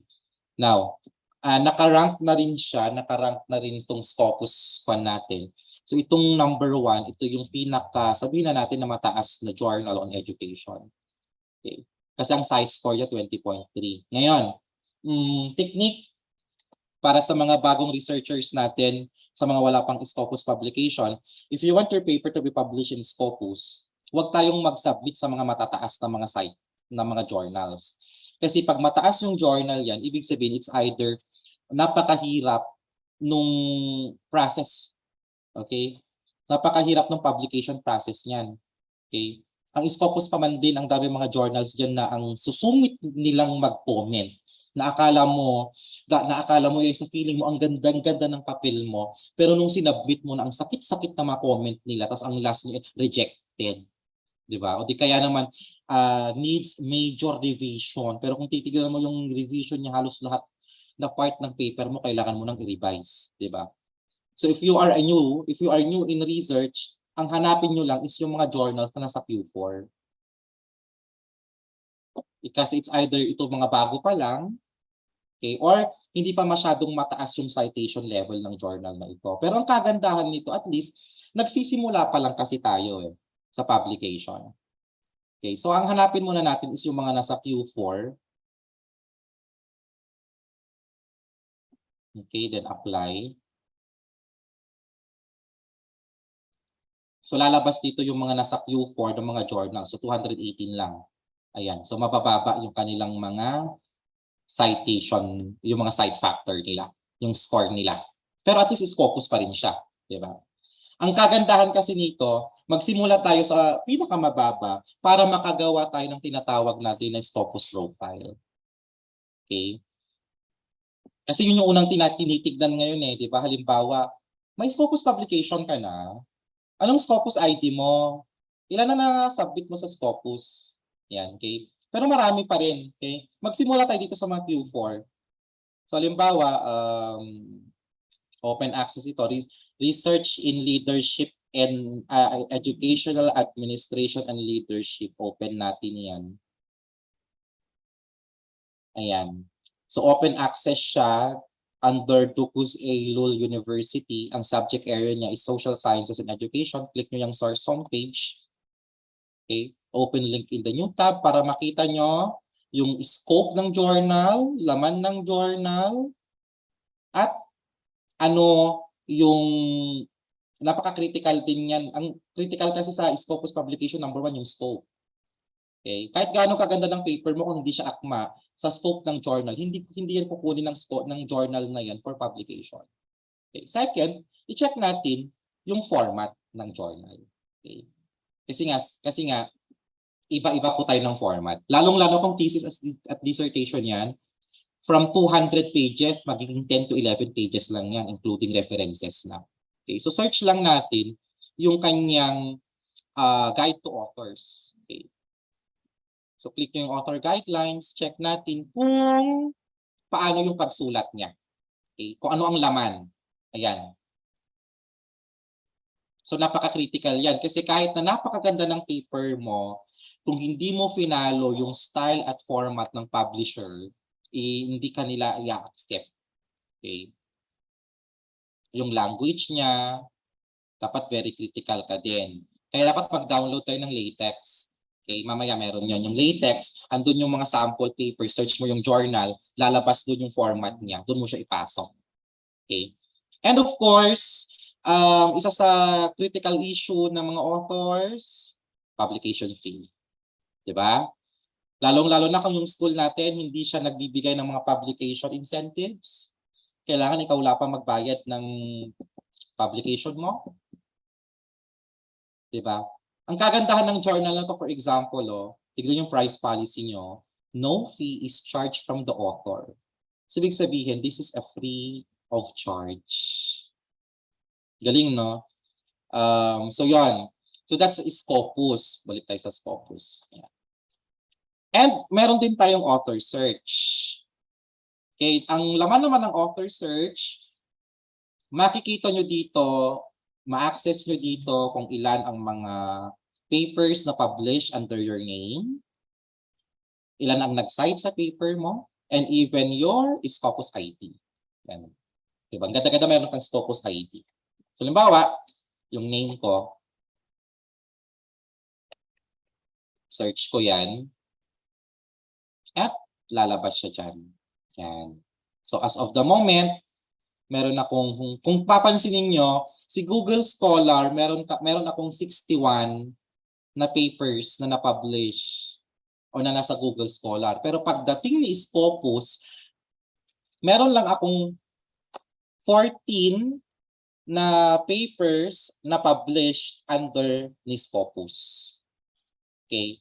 From 405 na citation kay Google Scholar, ang nasa Scopus, 68 pa lang ang nagsasubmit. Bakit? Bakit gano'n? Kasi ang kinakount lang ni Scopus ay yung mga nag-cite ng paper mo na Scopus published din. Okay? So ito yung Google Scopus profile account. Ayan, so makikita nyo dito yung mga papers na na-publish ko. Ayan. Kung may account ka, makikita mo lahat-lahat, and then your Scopus ID. This is your Scopus ID. Yan. Okay. Usually nilalagay rin yan sa nilalagay din minsan sa resume yan. Kasi napakataas ng ngayon ng research talaga if you really want to be part of an academe sa higher education. Tinitignan din nila yan yung research engagement mo. So dapat kung researcher na tayo, wag lang tayong mag-submit sa mga international peer-reviewed journals, mga local. Start natin sa Scopus. Hindi po nakakatakot mag-publish sa Scopus. Kasi ang notion natin pag sinabi nating Scopus, ay mahirap yan, ang mahal-mahal dyan. Kailangan 50,000, dapat may 50,000 ako, kailangan ko. Hindi po. Normal pong ma-reject sa Scopus, sa ISI. Sa ISI, meron din sila, si Web of Science, meron din silang ganito. Usually, ang sinasabi ko sa mga faculty, mag-start tayo sa Scopus, wag kay ISI. Mas stricto kasi si ISI kaysa kay Scopus. Ang kagandahan kasi ni Scopus, ito yung ginagamit for matrix, for university rankings. Okay? Parang lang yan, Minsan parang ABS versus GMA din yan. Si Scopus tsaka si ISI. Ganon. Okay. Pero yung dalawang yan, okay pa rin. Okay siya. Okay. So yun, ha? Sa mga wala pang Scopus publication dyan, mag-start tayo sa mga Q4. Wag muna tayong mag-submit sa mga Q1. Okay? Kasi lalo't nagbi-build pa lang tayo ng name natin, doon muna tayo sa mga bagong mga Scopus o di kaya naman yung mabababa muna yung mga scores niya. Hindi po lahat ng Scopus stricto. Masiswertehan nyo kapag may mga Scopus dyan na ay madali lang pala. Okay? Minsan mas stricto pa ang mga Filipino authors kaysa sa mga foreign authors kung mag-peer review sila Pansinin niyo yung mga may publications na dito, malalaman mo agad-agad na Filipino yung nag-review kasi ang dami niyang data. Dami niyang comment. Pero pag mga foreigner yan, iba yung way ng peer review ng mga foreign. Ang kagandahan pa kaya para sa akin kung nare-reject yung paper ko for Scopus, hindi ako nasasad. Kasi ibig sabihin dahil na-review yan, mas na-i-edit ko lalo yung paper ko. Okay, hahanapin ko siya ng ibang mga journals ulit at doon ko siya isasubmit. Try and try lang. Ako dati nagsisimula ako pa na-reject Sakit-sakit pa ng mga comment. Lang yan. It's a matter of patience when you submit when you have pero pag may Scopus publication ka na, sunod-sunod na yan. Dire-diretso na. Okay? At alam natin very critical ang Scopus ngayon. Ang daming mga teachers ang nagtatanong, patulong naman, pasubmit naman, pa-co-author naman ako, ganyan, di ba? Kaya minsan ang kagandahan ngayon kung nasa research office ka, if you want your school to have a very good research productivity, tigilan na natin yung mga isang author lang. Kasi ang uso ngayon, mga multiple authors ni. Huwag kang masyadong selfish. Na kapag isa lang, okay. So, lang yan it's a matter of collaboration. Okay, so that's the Scopus. Scopus. Yan. So usually, isang tik-tik pa dyan, ang ginagawa namin, halimbawa itong journal na to. Ay, bakit may obispo ray dito? Saan na yun? Halimbawa ito, naghahanap ka para pandagdag points din. No? Kasi may mga publisher na na sa Scopus na dapat mataas pandagdag sa citation nila. Nagsasite kami ng mga papers na na-publish ng journal na to. Na related sa topic, syempre. So, gagawin namin, hanap kami ng mga related articles under International Journal of Evaluation and Research in Education, kunwari. Tapos, kung umakma siya doon sa paper, isa-cite namin yung paper. Okay. Plus points yun for Scopus publication. Ayan. Tsaka dapat, kung may Scopus publication ka, huwag ka lang mag-submit sa iisa. Kasi minsan kasi hanapin mo iisa yung journal niya. 25 yung paper niya pero isang journal naman. Maganda rin na varied, di ba? Na iba-iba yung papers na pinagsasabitan mo. Alam mo kagandahan kasi pag may Scopus publication ka sa iba-ibang mga journals, tumataas yung value mo as a researcher.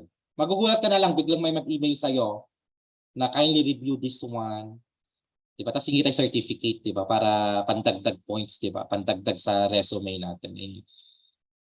So meron tayong alam nyo, try yung sa mga wala pang Scopus publication, ito, International Journal of Evaluation and Research in Education. Mura lang ang publication fee nito. Nasa around 12 or 13,000 lang ang publication fee niya. Usually 3 months ang waiting time nyo for this one.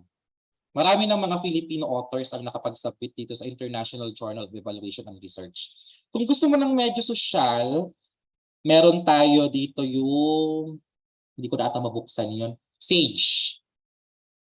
Pero medyo mahal si Sage, pero grabe ang visibility ng Sage. Sage, Stanford, Taylor and Francis. Ang hirap niya makapasok, pero once na nakapasok ka doon, nakapag-publish ka doon, grabe yung visibility niya. Kasi ang dami nilang indexing. Mabilis yung citation mo. Parang yung paper ko on alternative learning system, sa Sage yun. Sa lahat ng Scopus ko siyang may pinakamaraming citation. Kasi grabe yung pag-market ni Sage sa mga papers nila. Ayan. Ito naman, Universal Journal of Educational Research, hindi na siya Scopus. Nag-end na yung contract niya with Scopus. Pero ang kagandahan, nakapasok pa rin siya during my time. So kung hanggang 2020 si UGER, so meron pa rin siya sa pangalan mo. Okay, yan. Ngayon, ngayon, hindi na ako ngayon nagsasubmit sa Scopus. Okay na sa akin tong paper. Okay na sa akin tong 14. Ang ginagawa ko na lang ngayon is hinihintay ko na lang yung citation. Kasi may mga ibang schools na may incentive ang citation. Swerte nyo kapag school nyo ganon. Pag na-cite yung paper mo, pero hindi pwedeng ikaw mag-cite ha. Pag sinite ng iba, tapos Scopus pa, meron kang publication incentive. So ganon ang ginagawa namin ngayon. So ang ginagawa ko na lang ngayon, nasa mentoring part na kasi ako ngayon. Tinutulungan ko na yung mga teachers, mga faculty to have their Scopus publication din. Okay, so next we proceed to the next one. It's 6:30. Meron din tayong downloadable app. So kung may internet kayo sa bahay, meron tayong Harzing Publish or Perish. Okay. Yeah, actually, Ma'am Nati, collaboration talaga ng authors ang kailangan ngayon. Hindi na uso ngayon tsaka hindi na rin uso ngayon yung USL lang.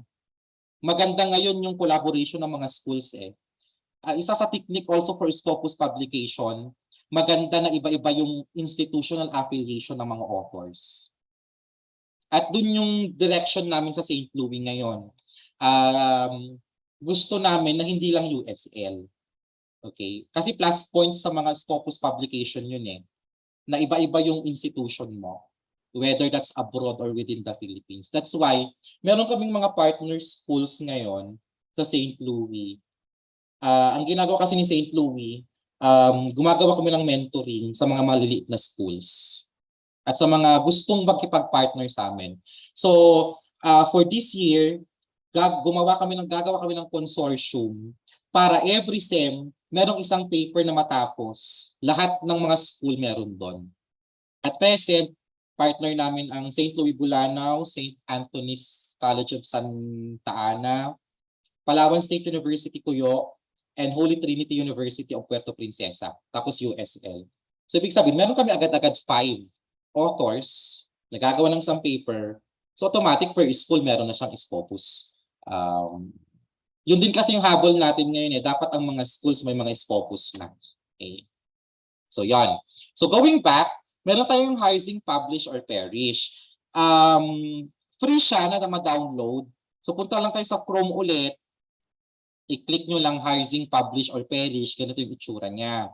Ang kagandahan kasi ni Housing, Publish, or Perish, para siyang Google Scholar. Pero si Housing, Publish, or Perish, nirarank niya kasi yung mga articles na dina-download natin. Okay? So it's an app. So download nyo lang siya. Ganito yung magiging itsura ni Housing.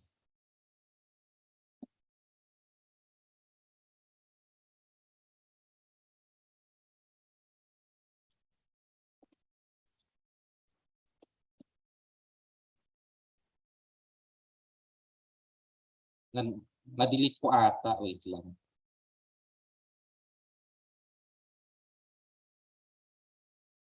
Housing.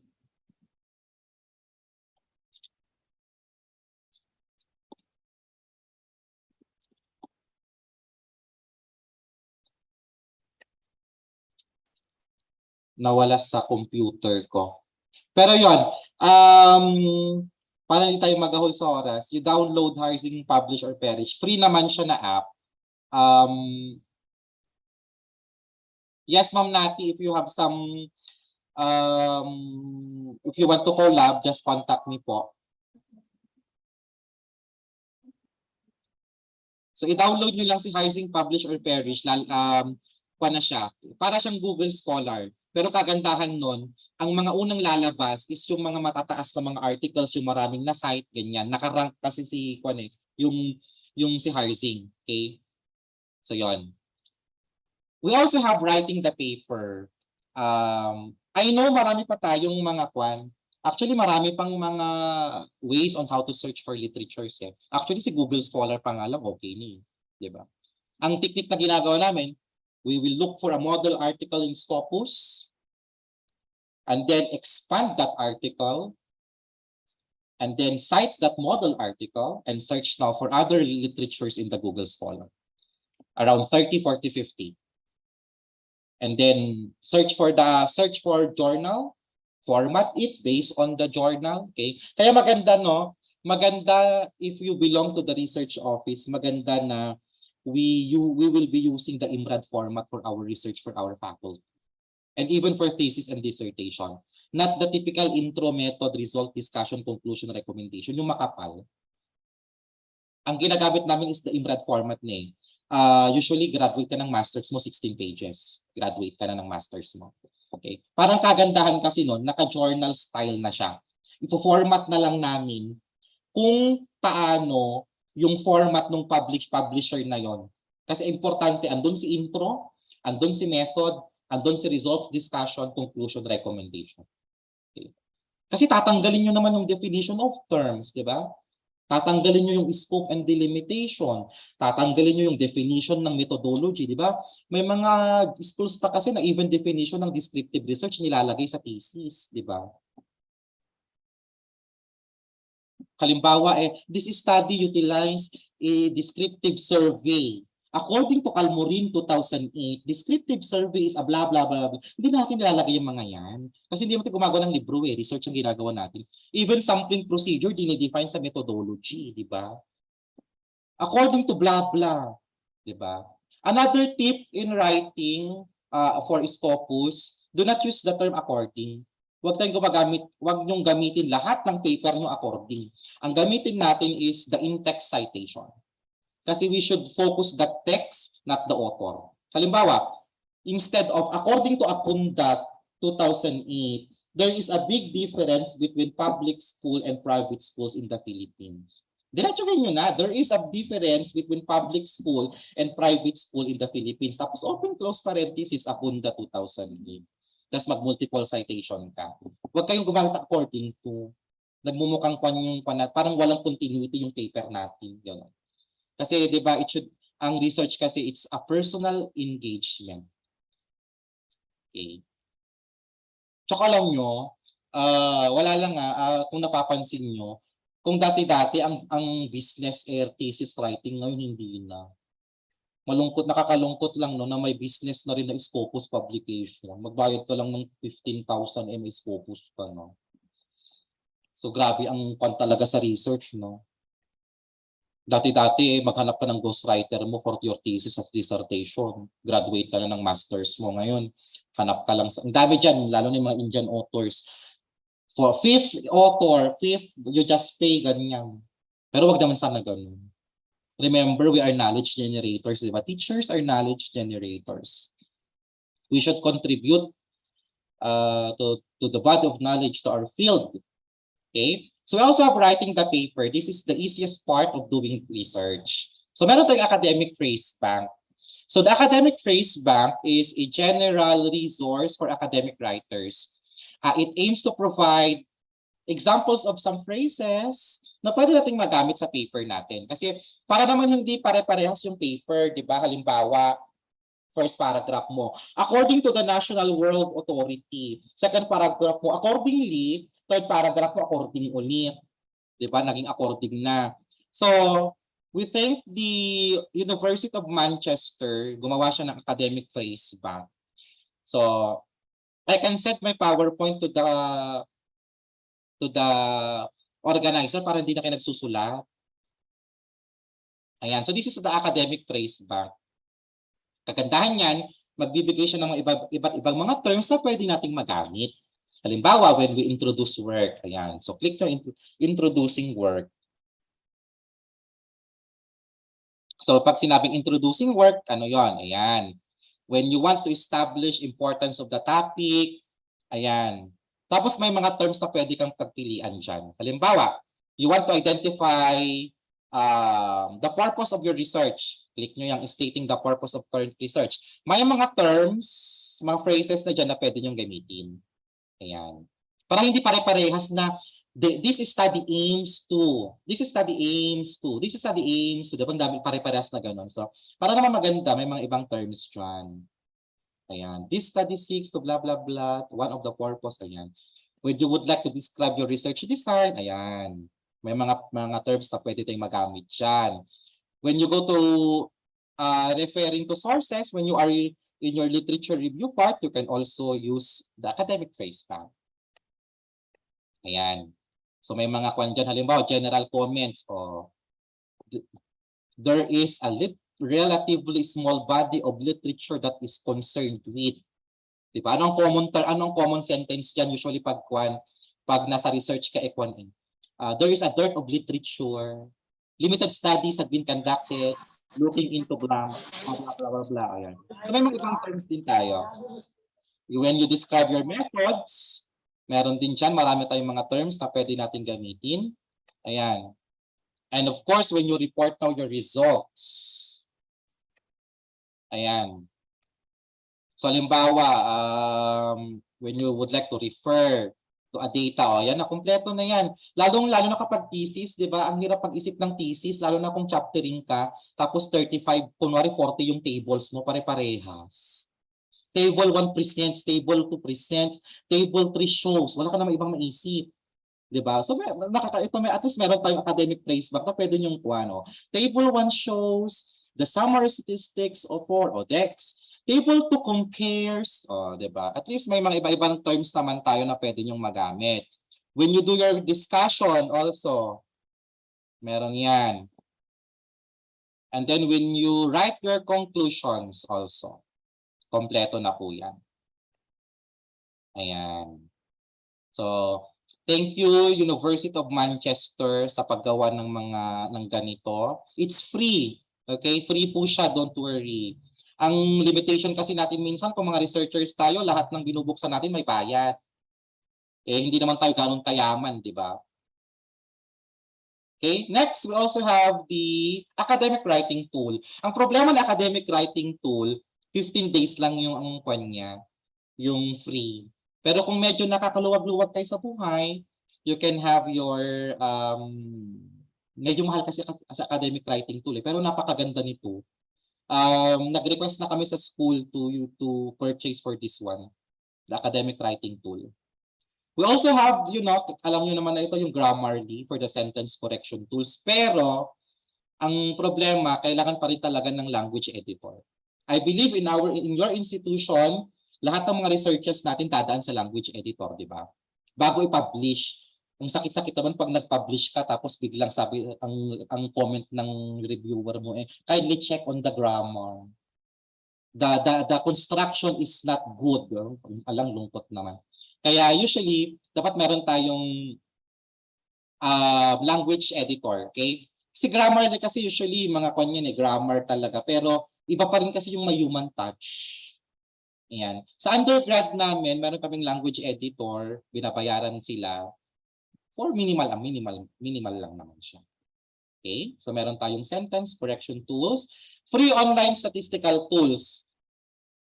Oy, alam ko yung iba sa inyo merong SPSS pero hindi license. 'Di ba? SPSS natin hindi license, mga hack, mga di-download lang, 'di ba? Kasi pinakamadaling gamitin si SPSS 'di ba? Pero ang problema, may mga ibang schools na syempre business din kasi yan nagpapa-require sila ng license number ng SPSS na ginamit mo. I think si UP ganun sila may SPSS license dapat siya. Kasi kung hack lang yan, delikado. Okay? Kawawa naman si diba? Si SPSS, si IBM. Mahal-mahal pa man din ng SPSS, di ba? Pero alam niyo ngayon, kung nagsisimula pa lang tayo sa SPSS, tatawanan na lang tayo ng research society. Wala nang SPSS ngayon, sasabihin nila, kasi data science na tayo ngayon. R na dapat ang gamitin natin ngayon.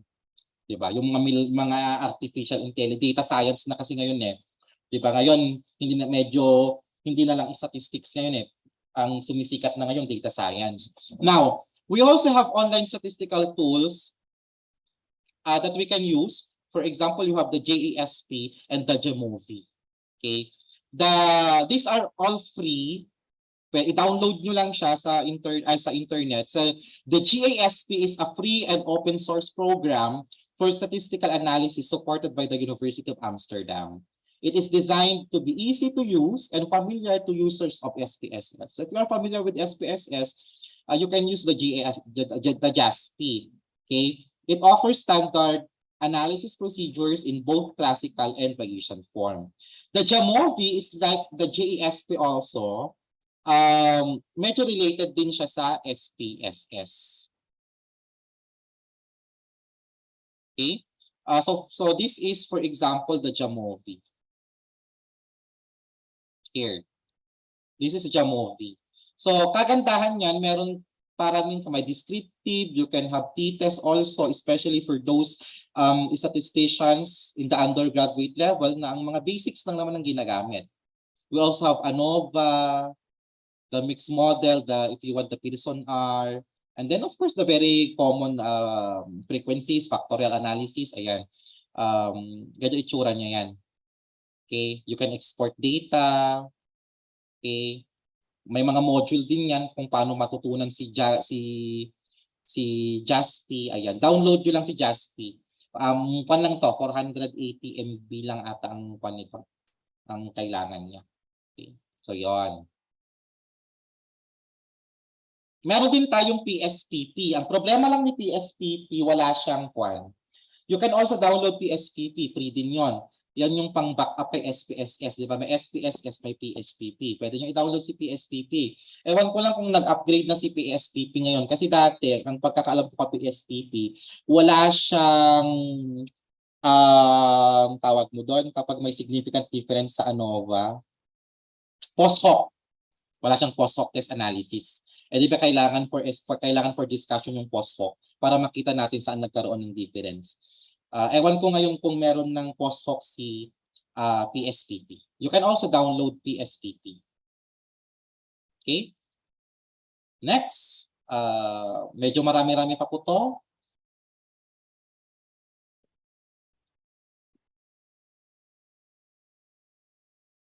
Plagiarism. We have plagiarism scanner, the flag scan. However, most schools are actually using the Turnitin. So you are very lucky if your school is subscribed to Turnitin. Because most publications or publishers that we have, they are using the Turnitin as their plagiarism scanner. Okay? The problem kasi with online plagiarism, hindi lahat ng mga online plagiarism very good. Baka mas madisgrasya ka pa pag gumamit ka ng mga online plagiarism scanner. Kasi pag nilagay mo yan sa online plagiarism scanner, mababasa na yan. May mga ganong pan. So, be cautious sa paggamit ng mga plagiarism scanner online. That is why, if your school is subscribed to a plagiarism scanner, very good. Either PlagScan or Turnitin. Okay? Pero kung papipiliin kayo, halimbawa, if you are in a research office, kung mag-purchase kayo ng plagiarism scanner, you use the Turnitin. Kasi yan ang ginagamit mostly ng mga publishers natin, ng mga journals natin for plagiarism checking. Ang kagandahan kasi ni Turnitin, meron na rin siyang Grammarly. May Grammarly, may grammar checking, may checker na rin siya. Okay. Paraphrasing technique, marami tayong paraphrasing tools in Google, pero as much as possible, we do not rely sa paggamit ng mga paraphrasing technique. Kasi because of artificial intelligence, nag-iiba minsan yung laman, yung content. And grabe ang mga students natin nowadays. Kilala nila si Kilbot. 'Di ba? Tayo naman na medyo hindi expert sa online. Alam, galing-galing naman ng batang ito, perfect. Galing ng essay niya, kinilbot pa lang.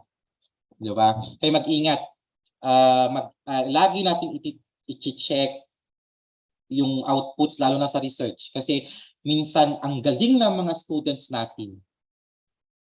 Alam nila yung Kilbot. Meron pang isang app yung maglagay ka ng nakalimutan ko yung name niya nasa cellphone ko. Alam ng mga ibang students yan. Maglagay lang sila ng topic. Halimbawa, essay, flower, tapos ilang words. Biglang gagawa na bigla yung one. Yeah, the chat GPT. Mag-ingat din tayo dun. Ang gagaling ng mga estudyante natin dun. Tayo naman, na medyo hindi alam yung mga ganitong bagay. Ang very good naman tong batang to. Ang galing-galing niyang gumawa. Kasi yan ang danger ng AI. Ang bilis ng movement. Tayo naman ang hirap humabol, 'di ba? Kaya dapat familiar tayo sa mga tools na lumalabas ngayon.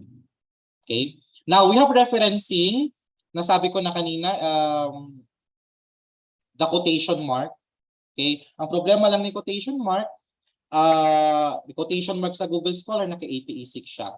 So you copy that and then you go to, we can use actually the Mendeley. The Mendeley is, I believe, our researchers here, our participants here are familiar with Mendeley. Ang ganda kasi ng Mendeley siya na mismo yung nagbibigay ng reference. Okay? So halimbawa, Mendeley, this is the Mendeley. Ayan. So gawa ka lang ng download ka ng Mendeley app, tapos ilagay mo diyan lahat-lahat ng mga literatures na di-download mo. Tapos punta ka sa Word. Gawa ka ng halimbawa, gawa ka ng punta ka sa reference, i-open mo si Mendeley. Ayan. Tapos pwede kang maglagay kung ano yung citation na gusto mo. So I will be using the APA 7th edition, okay? Done. And then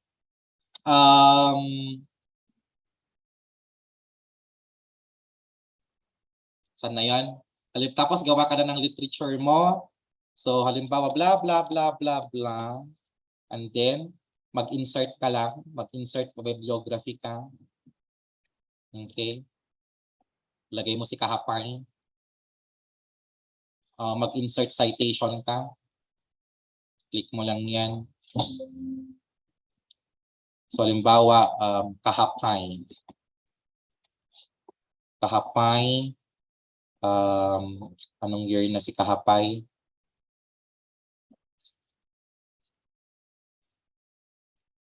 (2020).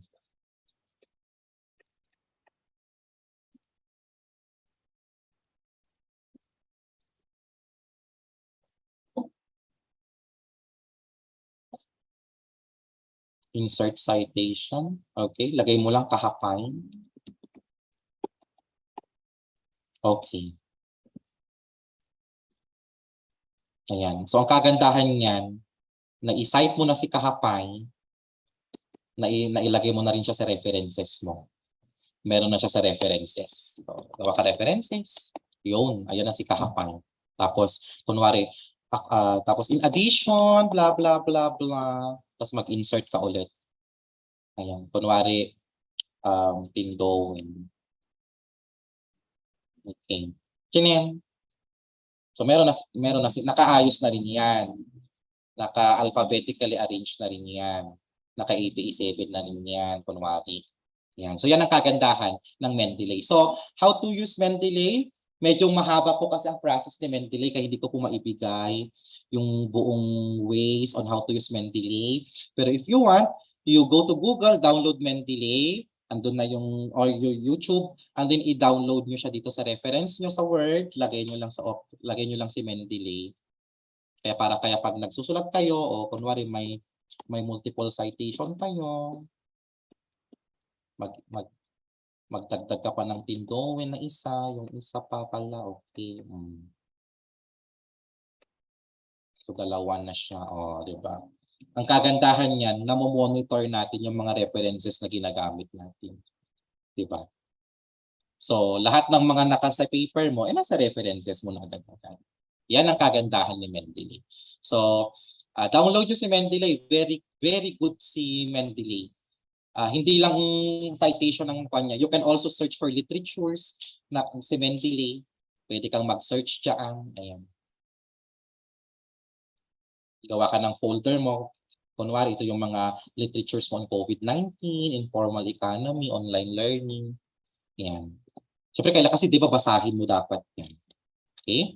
So that's Mendeley. Ano pang mga meron dito? Ayan. So we also have the SiteFast. So SiteFast is a generator din. It's a reference generator.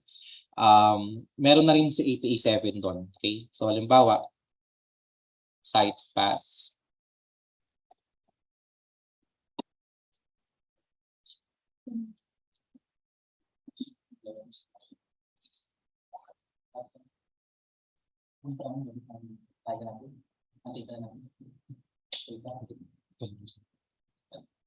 Okay, so that's the SiteFast. So you have here web page, book, journal. So halimbawa yung kanina, di ba?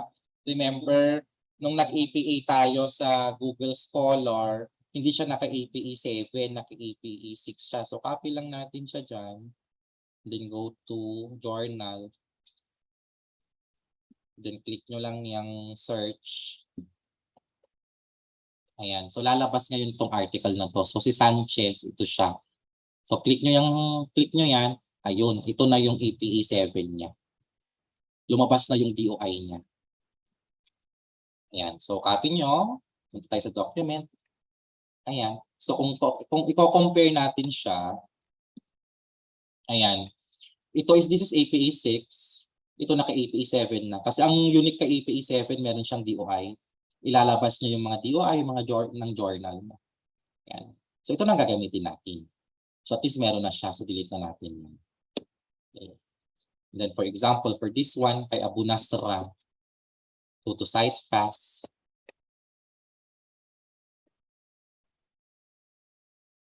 I-copy paste nyo lang yan.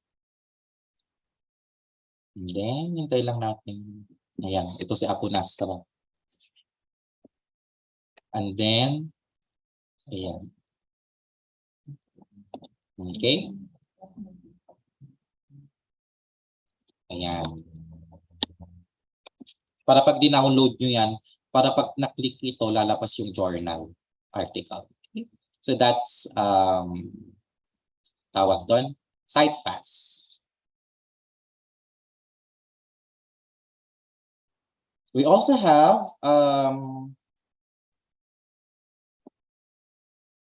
other tools or techniques, halimbawa the readability test tool. Ang kaganda ng readability test tool, makita nyo kung gaano kaganda yung paper nyo. Malas nyo lang kapag ang lalabas, pag i-upload nyo yung paper nyo dyan, ikakalculate nyo yung readability nyo, tapos ang sasabihin niya, ang makakabasa ay hanggang grade 4 lang. Ilalabas ko kung anong hanggang anong grade level, anong age, yung kayang basahin ng paper nyo. Okay? We also have the paste special para minsan kasi pag nagka-copy-paste tayo, iba yung format. So you just go to paste special, unformatted text para ganun pa rin yung itsura niya. Okay? We also have ito yung sinasabi ko, you need to be aware of predatory journals because predatory journals, hindi magandang journals yon. Sayang paper nyo. Marami nang nabibiktimang Pilipino dito sa predatory journal dahil gusto nila mag-publish kahit na hindi na kagandahan niyo or rigorous yung process, okay lang basta may publication, pero predatory. Bumalik na si Bell. Bumalik na siya, so balikan niyo na lang si Bell. Pero meron tayong ways also. Tignan nyo yan, you can use the think check submit. So bago nyo i-submit sa journal, i-search nyo muna dyan sa think check submit kung predatory yan. You can also use the DOAJ or the oaspa.org. Or kung wala, diretso na kayo kay Bell. Okay? Next, ito din, avoid ad in website. Lalong-lalo na sa mahilig mag-YouTube dyan, iiyak ka na, nasa gitna ka na ng teleserye, ng Batang Quiapo, iyak ka na tapos biglang may lalabas na Lazada, 7-Eleven, di ba? Kakanta si Catherine Bernardo sa Lazada. So, pwede kang malagay dyan ng adblocks.org. Install nyo lang siya para wala nang, even Facebook, wala nang si Facebook. Yan. It's also good if you create social media accounts, research social media accounts. If you are researchers, you should have Google Scholar, Academia, ResearchGate. If you have papers, you need to have the ORCID and the Figshare. Ang kagandahan ni Figshare, repository yan ng mga papers nyo. So kung nawala yung paper nyo, pwede nyo buksan kay Figshare. Si ResearchGate naman, ang kagandahan ni ResearchGate, para siyang Facebook. Pwede kayong mag-download dyan. Pwede nyong i-chat yung mga researcher dyan. Okay? Ayan, ResearchGate. Ayan, ito ang Facebook ng mga researcher. Si ResearchGate. Log-in tayo. Pero hindi ko ma-login kasi iba yung laptop. Pasensya na po. Pero try ko.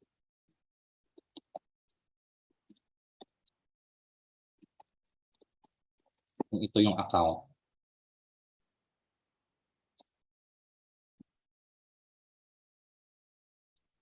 Ayan. So that's the ResearchGate. Meron kang account dyan. Kung gusto mo ng scholarships, meron din dyan. Ayan. So lalabas dyan. Kagandahan nito, pag na-publish yung paper mo, pwede mo rin i-publish, i-post dito for visibility. Ayan. Nandito yung kung ilan na yung articles mo, mga papers mo. So dito sa ResearchGate, yung citation mo, each index, andyan din yan. Kung gusto mong magtanong, halimbawa, hingi ka questionnaire, pwede ka mag-post dyan. Mag-post ka dyan, halimbawa dito, hi, I would like to search for a literature. Ayan, halimbawa, kung may collaboration, ayan, may mga magko-comment dyan ng mga researchers abroad. I-replyan kanila. Hihingi sila ng literature, ganyan. Okay? So yan po ang ResearchGate. Alam nyo po, marami pa po mga digital tools eh. Kulang ang isang oras para ma-discuss ko lahat-lahat.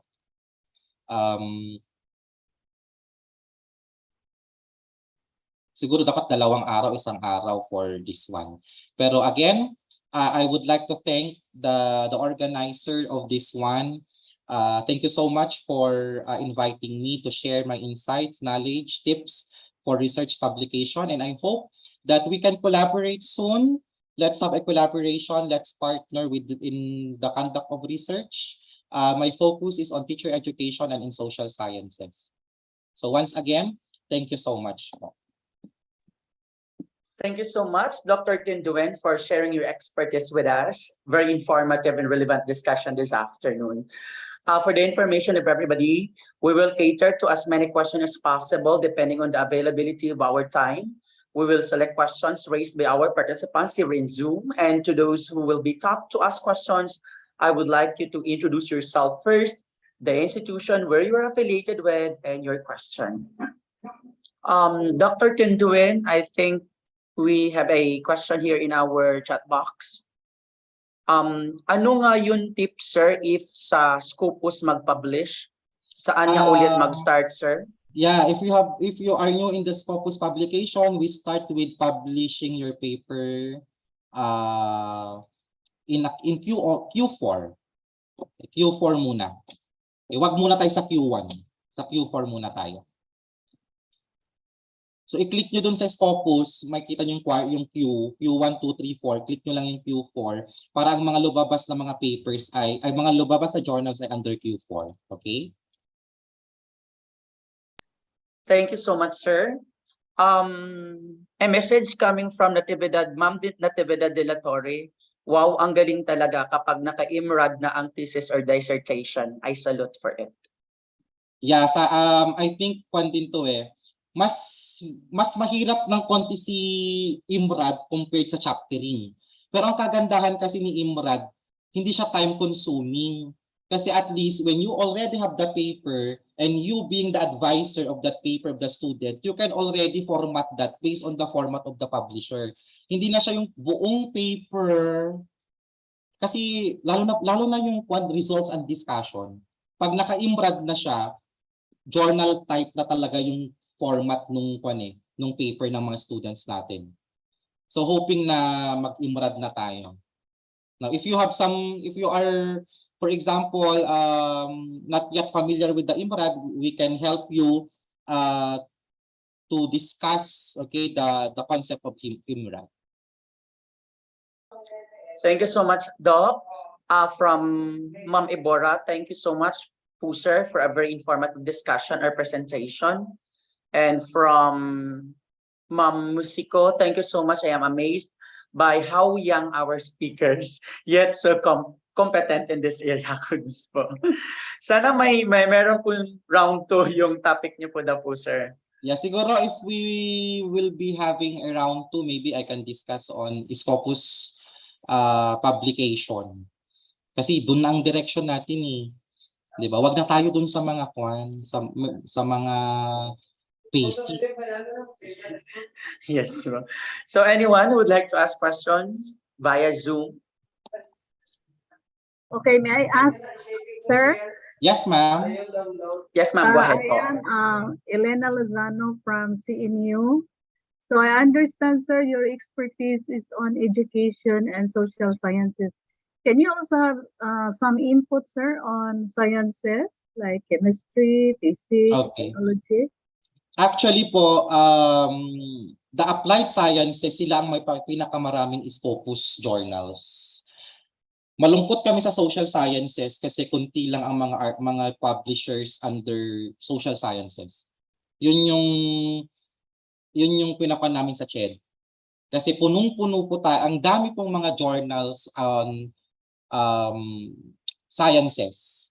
In our school, in St. Louis, and I think even in other schools, ang karamihan sa mga nakakapag-publish na sa sciences, nasa health sciences, allied sciences, in physics and chemistry. Unlike in social sciences, ang maarte kasi ang mga nasa education and social sciences, grabe sila mag-review ng paper. Yun yung advantage. Ang problema lang kasi, basta siguraduhin nyo lang po, when you are in the allied sciences, you follow protocols. Ang mga ibang journals kasi humihingi yan ng mga ethics review. Yung talagang accredited, ganyan. Kaya that is why if you belong to the research center, you make sure that your research center should be accredited to different agencies or body. Halimbawa, in terms of the use of rats, dapat sa talagang nagbibigay lang na rats kasi ilalagay nyo sa methodology yan. Sa halimbawa, if you should have an ethical review also. The ethics board is also very critical, especially for those in the health kasi ilalagay nyo yan in your methodology. That is why sa mga may ethics review dyan, ipa-accredit nyo na po. May accreditation po tayo for ethics review. For those in the social sciences, very critical, especially if you belong to the ethnographic area, the NCIP. Okay? Kahit napakaganda ng paper mo, it should still follow protocols. So yun lang naman po, dapat nasa protocols po tayo ng disiplina. Okay, for the information of everybody, sorry. There's one question, sir, in our chat box. Is it ethical for the reviewer just give, comment, reject without justification? Actually, for those in the Scopus, prior rejection, may mga comments po yan. You should also justify as a reviewer why you need to reject the paper. Usually, rejection comes when number one, hindi akma ang journal, hindi akma yung paper mo sa scope ng journal. Number two, hindi talaga siya written based on research. Yun lang naman yun eh. Kaya usually nagkakaroon ng rejection. Kung hindi kagandahan yung paper, minsan, pero pumapasok siya sa scope ng journal, major revision ang ipapagawa sa'yo ng reviewer. Pero lahat ng kwan dapat merong justification bago bakit ka i-reject. Hindi pwede yung your paper is rejecting you. May mga ibang publisher pa, may mga ibang Scopus publication pa na ibibigyan ka nila ng ibang options. The paper is good, unfortunately, it does not, parang ganon. There are some, here are some journals that you might consider. Kasi ang mga publisher, hindi lang isang journal yan, may mga under pa rin yung mga journals na yan. So kung mga peer reviewer po, explain nyo naman po sa mga papers na nire-review nyo ha, bakit i-reject nyo yung paper, hindi yung biglang reject na lang. Tsaka hindi po pwede yung accept lang ha, accept without minor revision. Ang perfect naman ng paper. Usually mga minor revision, may explanation dapat yan. Kung accept with no revision, naku, tignan mo na baka predatory yan. Okay, Thank you, sir. sir. In addition to that comment, sir, what if our paper is rejected without any comment? What are we going to do? Ma'am, pakiulit po. This is in addition to the previous question, sir, of Ms. Dilatorre. What if our paper is rejected without any reason for rejection? What are we going to do then? All right, if that's the case, you can email the publisher explaining them the reason why they rejected your paper. Usually, the publisher naman will email or reply you with that. Okay, thank you, It's just sir. a matter of communication with the publisher. Kasi for example, your paper is accepted with some revisions, and there are some revisions that you do not know. Hindi clear.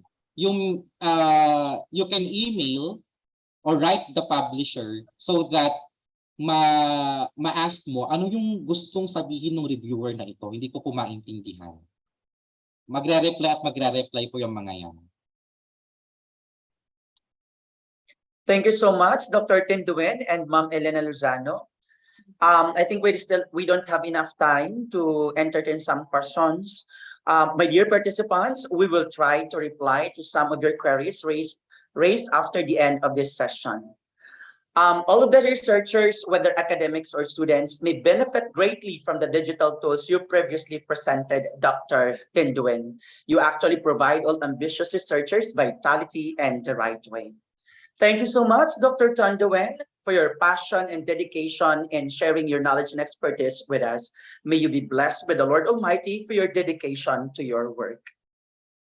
Ladies and gentlemen, let us give the certificate of recognition to our speaker.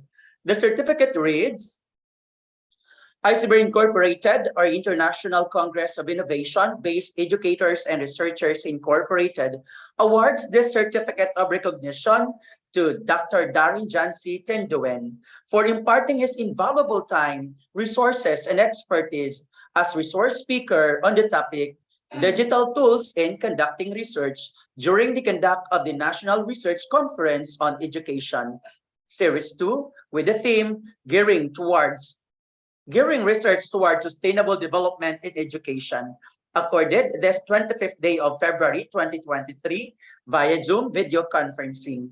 Signed, Ricky A. Kibinko, Matt M. Webinar Director. Signed, Professor Gilbert C. Magulo Jr., PhD, National President, ICBR. Once again, thank you so much and congratulations, Dr. Tindowen. Thank you so much po. I already give my email ad to the chat box. So if you have some questions, email nyo na lang po ako doon. Thank you so much, po, sir. At this juncture, before we finally close our program, let me read to you some announcements. To earn a certificate of participation, you must sign up with the evaluation or attendance form that is posted here in Zoom.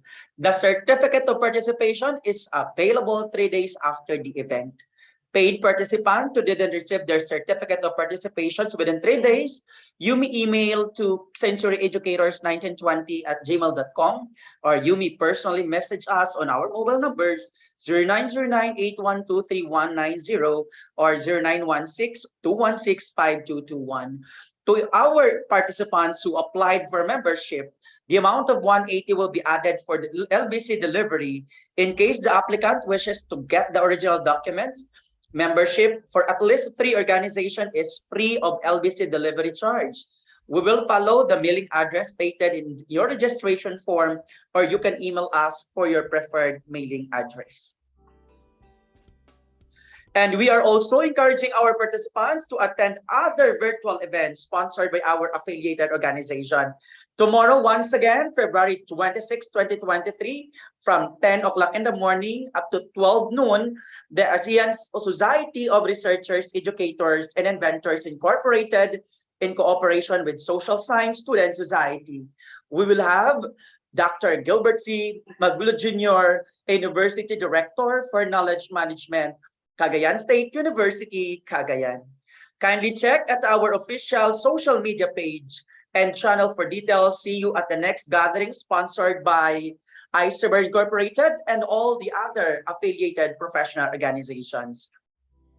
Colleagues, after the webinar, kindly answer the online feedback form. Please know that your feedback to this academic endeavor is very important to the organization, so we may be able to deliver quality instruction for the next webinar. At this point, we will now have a post-session photo opportunity. Everyone is requested to turn on and face their device camera. Smile because we just had a successful and productive evening session. Sir Jan, how many panels do we have? 6 panel, sir. First panel. Okay, so second panel. Ready, smile. Okay, so for the third panel. Ready, 1, 2, 3, and smile. Fourth panel. Ready, 1, 2, 3, smile.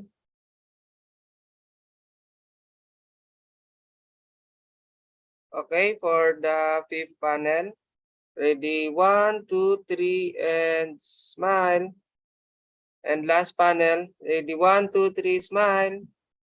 Okay, so thank you, ma'am, sirs. Thank you, Sir Jan.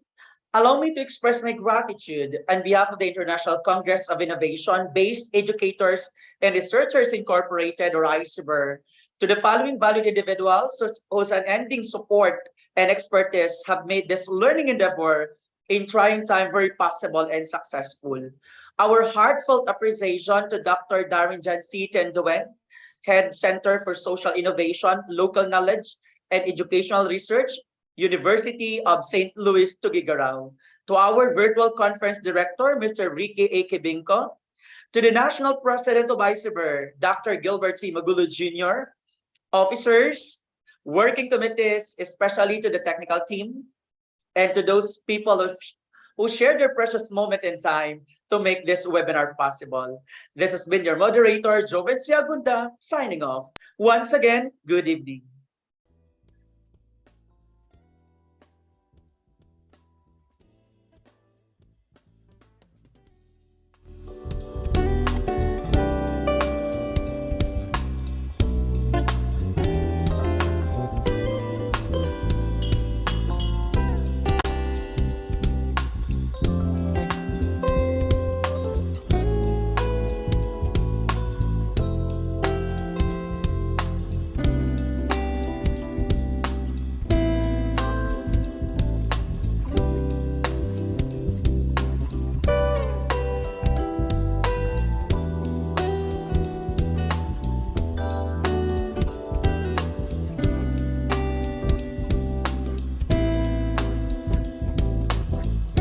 Thank you so much.